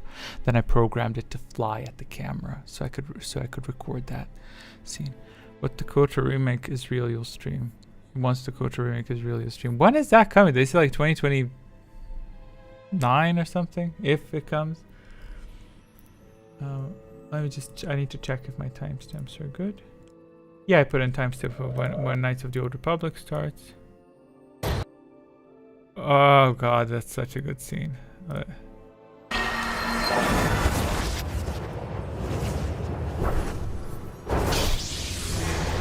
Oh my god, I'm tempted to spoil Spud because it's my favorite scene. I love that scene so much. Oh, that one. Oh my god, I did. Did I put that in? It is not. I did put that in. Oh my god, I predicted myself. I did put that part in. This was the quote. I have thought of this moment more than you know. Because the music clicks so well. I wondered if here, at this ending between us, if you would care enough to try to save me. If a Jedi could find it within and then this deeper part to spare one who has fallen so far. I wanted you to say that you would save me. For that I am grateful. It clicked so well. I'm so happy with it. I'm so happy with it. Just the music building, and it's gorgeous. Absolutely disgustingly gorgeous. I love it. And then the part that I think I put it in the timestamp as well, the part that made me cry every time I watch it is actually from the Revan novel. That part, the way that I produced it and angled it, and music and memories of Knights of the Old Republic 1. It's so emotional. I really love it. So if you do end up watching it, I do hope you don't skip the novel part because you don't like it, because the ending of the novel is really it's really good. I'm very happy with that. Okay, so I posted the timestamp, and I think that's about it. I think I'm gonna post it. So I really dislike Krea's philosophy, but the way she speaks makes you listen regardless. Why do you dislike Krea's philosophy? Let's convert you to be a nihilist. Why do you dislike it? What part of it do you not like? You don't like that she wanted to kill the Forward? Never mind, I almost spoiled it. Wow, y'all would never have known what I was gonna say. See, now I'm nervous to make it public, because what if it contains a mistake? What if the video contains a mistake I didn't see? You know, what if it contains a mistake I didn't correct yet? But that's okay. It's fine. How did I say that in the video? I said, necessity cares little about ease. So yeah, I'll publish it when I'm done with the her philosophy is merciless. It is. It absolutely is. Yeah. Well, the philosophy, I think I talked about that too. The philosophy is, I think it's very positive, lighthearted philosophy. Like, she's very nice to people. Yeah, very positive as a woman, very kind, giving. She helps a lot, you know. Although she's funny also when she said, when the crew surrounded her and she says, "As you can see, I am unarmed." I was like, okay, you fucking crazy bitch. Okay, because she's missing an hand. Kreia knows, and that is what terrified her. She knows what? What do you mean? Lamau, yeah.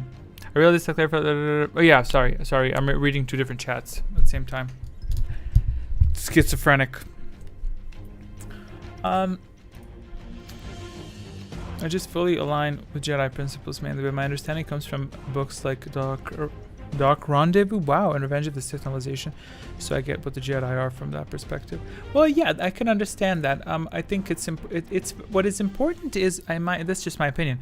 In both reading books and movies and everything, it's important to adopt the personality of the person that you want to explore. So in this instance, it is very fun to observe through Kreia's eyes, and while experiencing this, to choose to align with her. You know, that's what I really like when people play playthroughs, when they're like, I'm aligning with the dark side approach versus light side. Or when someone plays the way I did with Surik's video, is observing it through her lens of a person that is neither Jedi nor Sith, because she's not, you know. So it's fun to absorb them. It's so much also fun. Y'all are gonna, especially Spud, Atris turn out to be very interesting, especially if you try to observe, and I really tried to let's shift the perspective in her head, and when you look at it from her angle, and when you allow yourself to kind of let's try agreeing with her mentally as we explore and understand why she did what she did, it becomes a very fun, immersive experience, because a small part of me specifically, while exploring Atris as a story, and I think I did a really good job there as well. I managed to make you not hate her fully. You know, even if the good character though, Atris is a very, very good character. You can dislike her, but it's a very, very well done perspective angle. But when you put yourself in her shoes as well, and you choose to be as she is, then you can kind of see like, no, I agree with her. Like, those bastard Jedi kind of deserved what they got. You know what I mean? Like, you get a little sense of, you know, that not dark side corruption, but like, I'm gonna get it my way. I'm gonna get back at them, you know, which obviously we don't agree with, but it is very fun to do that. It's also very fun that way to align with Palpatine, like in the books as well, when he gets what he wants. And that's kind of what Darth Bane does as well, because you don't really want to be that. You wouldn't support what he does, like especially when he did what he did. Was it on Ambria? I think, yeah, it was on Ambria. But when he did what he did for survival, you wouldn't really approve of that. But because you're viewing the world from his lens, you're like, no, I approve of that.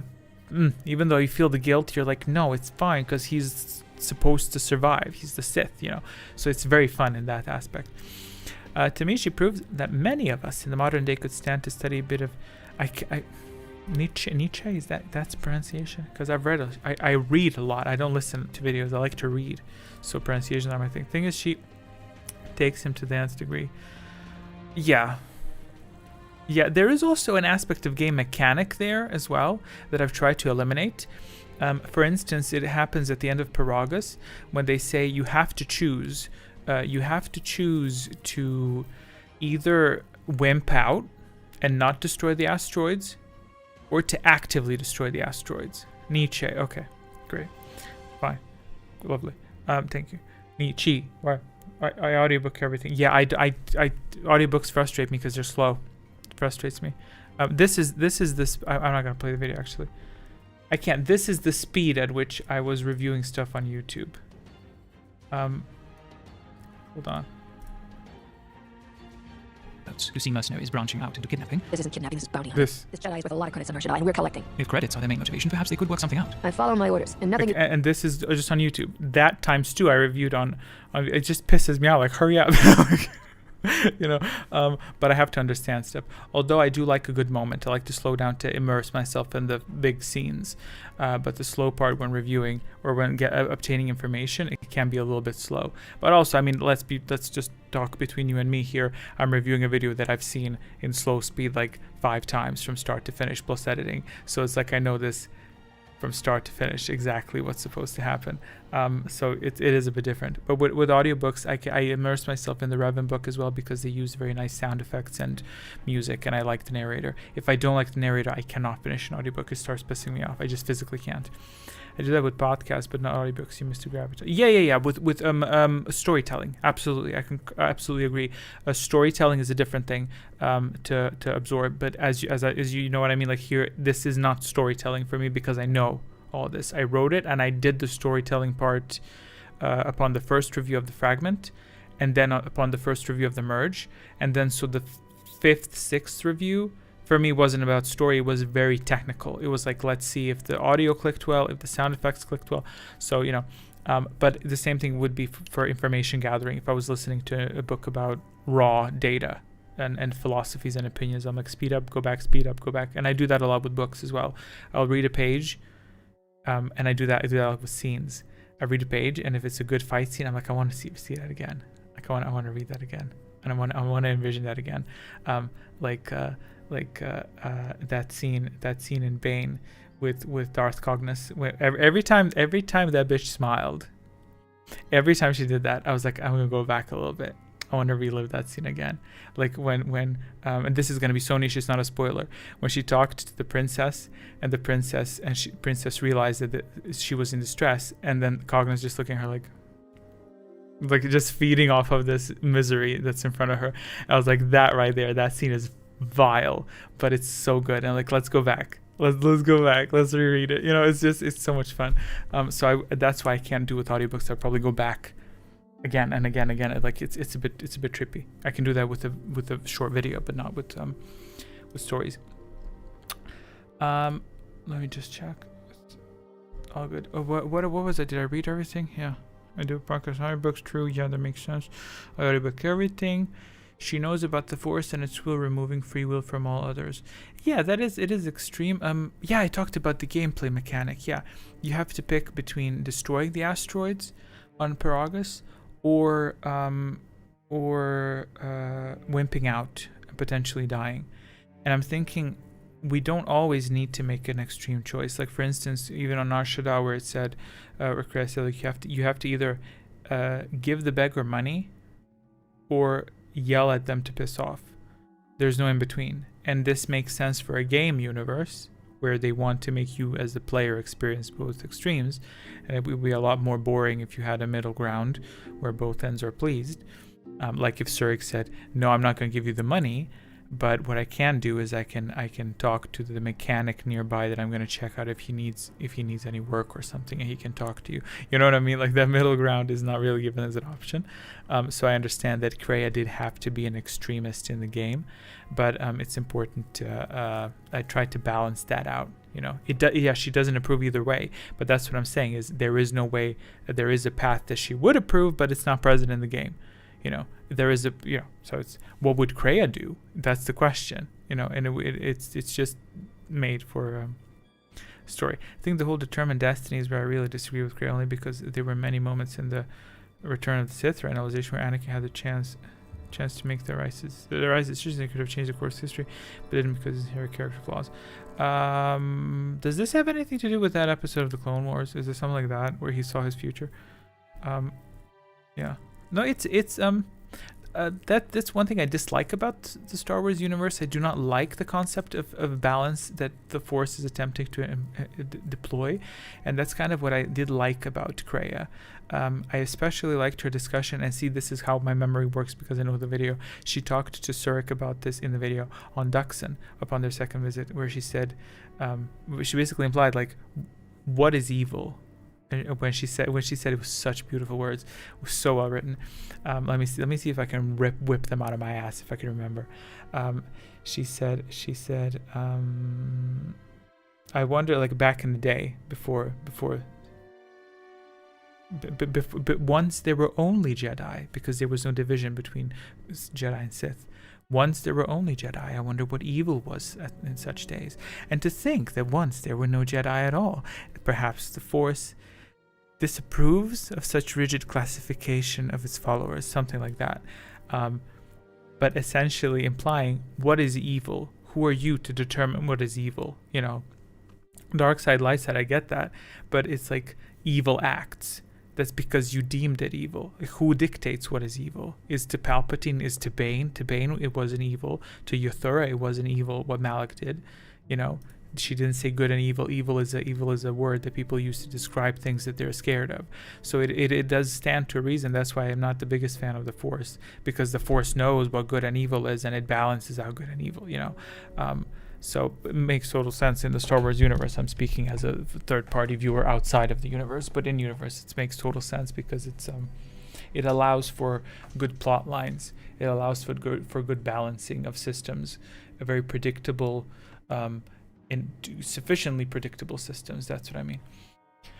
I always thought the Force was just George Lucas was driven by the story he wanted told. It could be that though, because that is what it is. It is a balancing system, and that's the same thing you have in games as well, where you have to implement some sort of a balance to follow. It becomes, I think, very difficult to establish a balance because it's, and in no means am I attempting to come for religion in this sense, but with the Force, it's very easy to explain things because you can just come up with a term that say it just so happens to be the way of the Force. The same way that in a religion, for instance, a person would say something that is illogical happens, and then they'll just say, but that's because you don't understand how God works.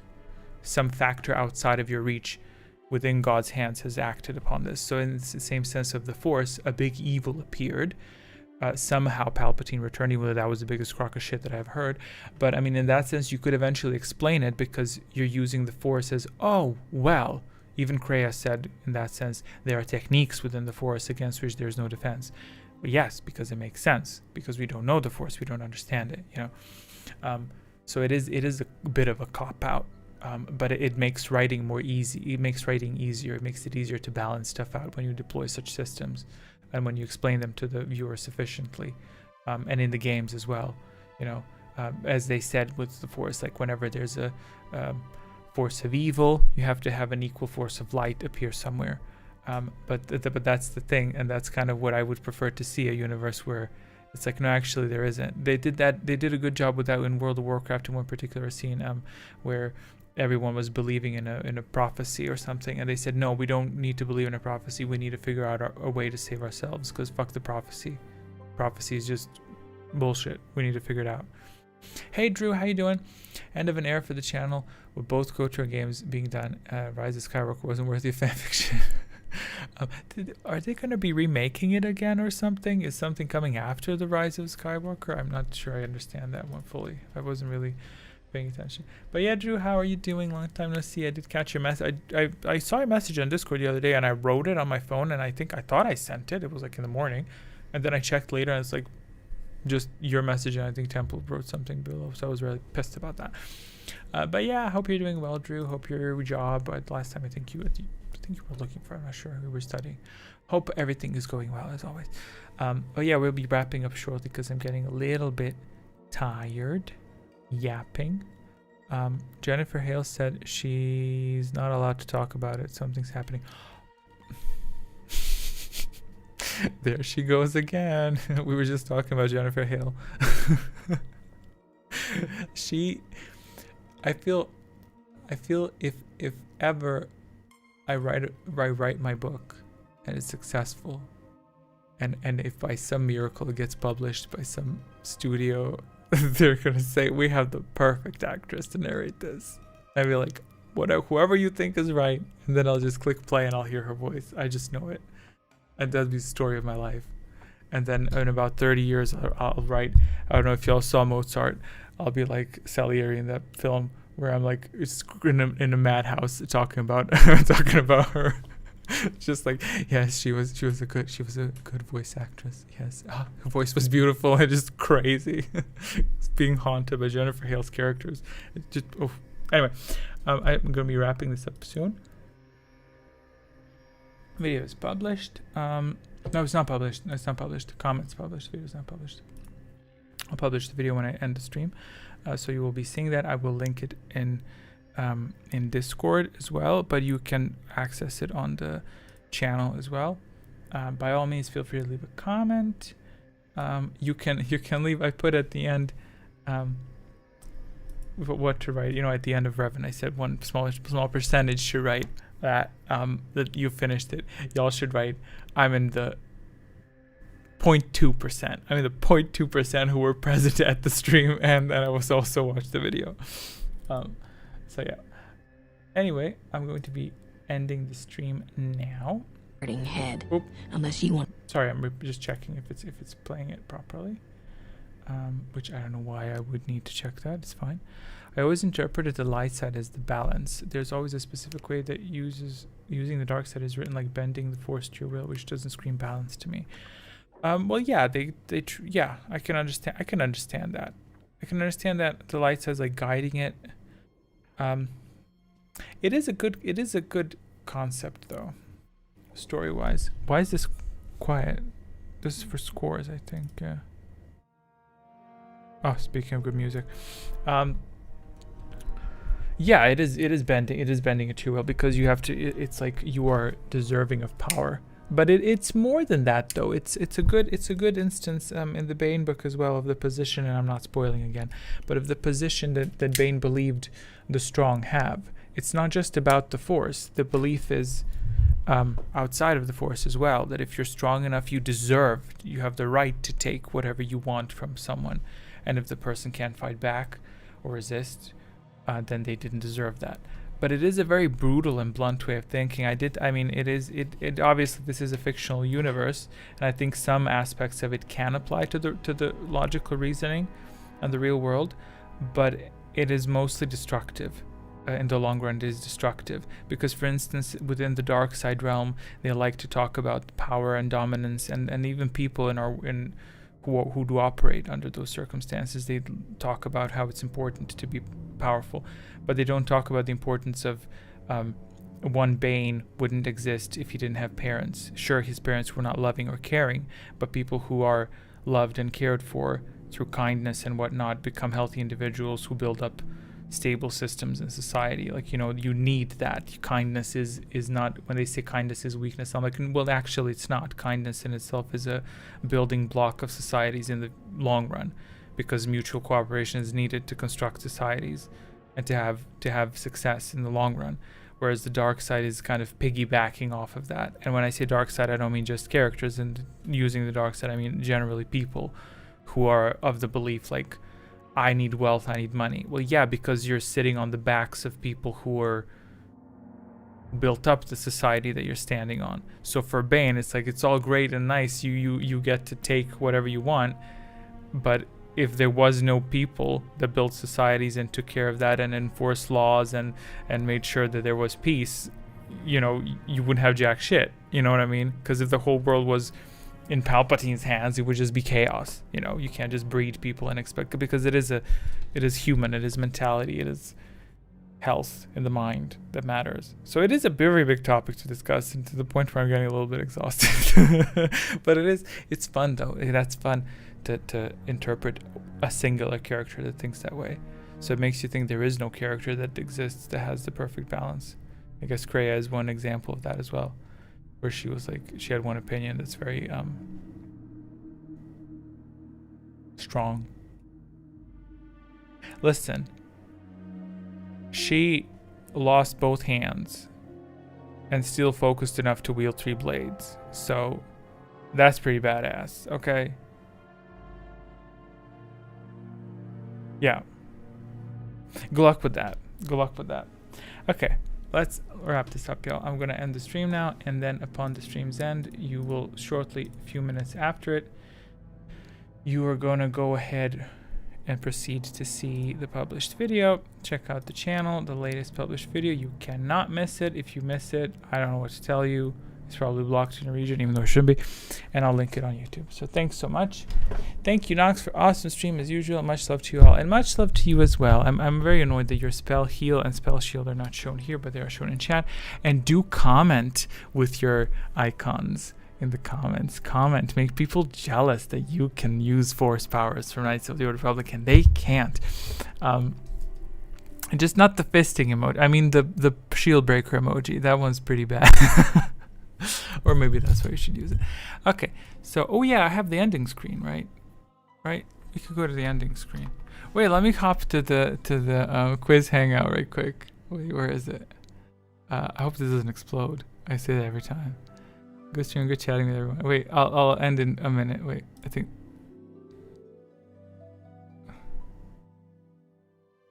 Why no sound? Did you hear that at all? That's very interesting. The software itself doesn't have any sound, right? Yeah, I don't hear any sound. That's so interesting. Maybe there was some sort of a flaw, character flaw. Ah, well. That's something I'll fix by next time. At the very least, it was a very peaceful stream, and at the very least, you could hear my microphone, so that's all that matters. Let's hop into stream ending, which I don't think really matters much because you won't hear shit. But so, wait, let me do the sounds.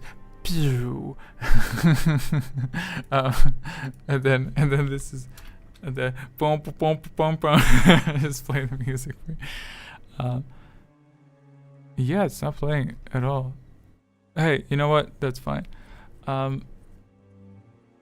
Okay, I'm gonna end the stream in a few seconds, and that's about it. So I will see y'all guys. Oh wait, no, I have music here. Where I have music on my I got an Isis Cantina variant.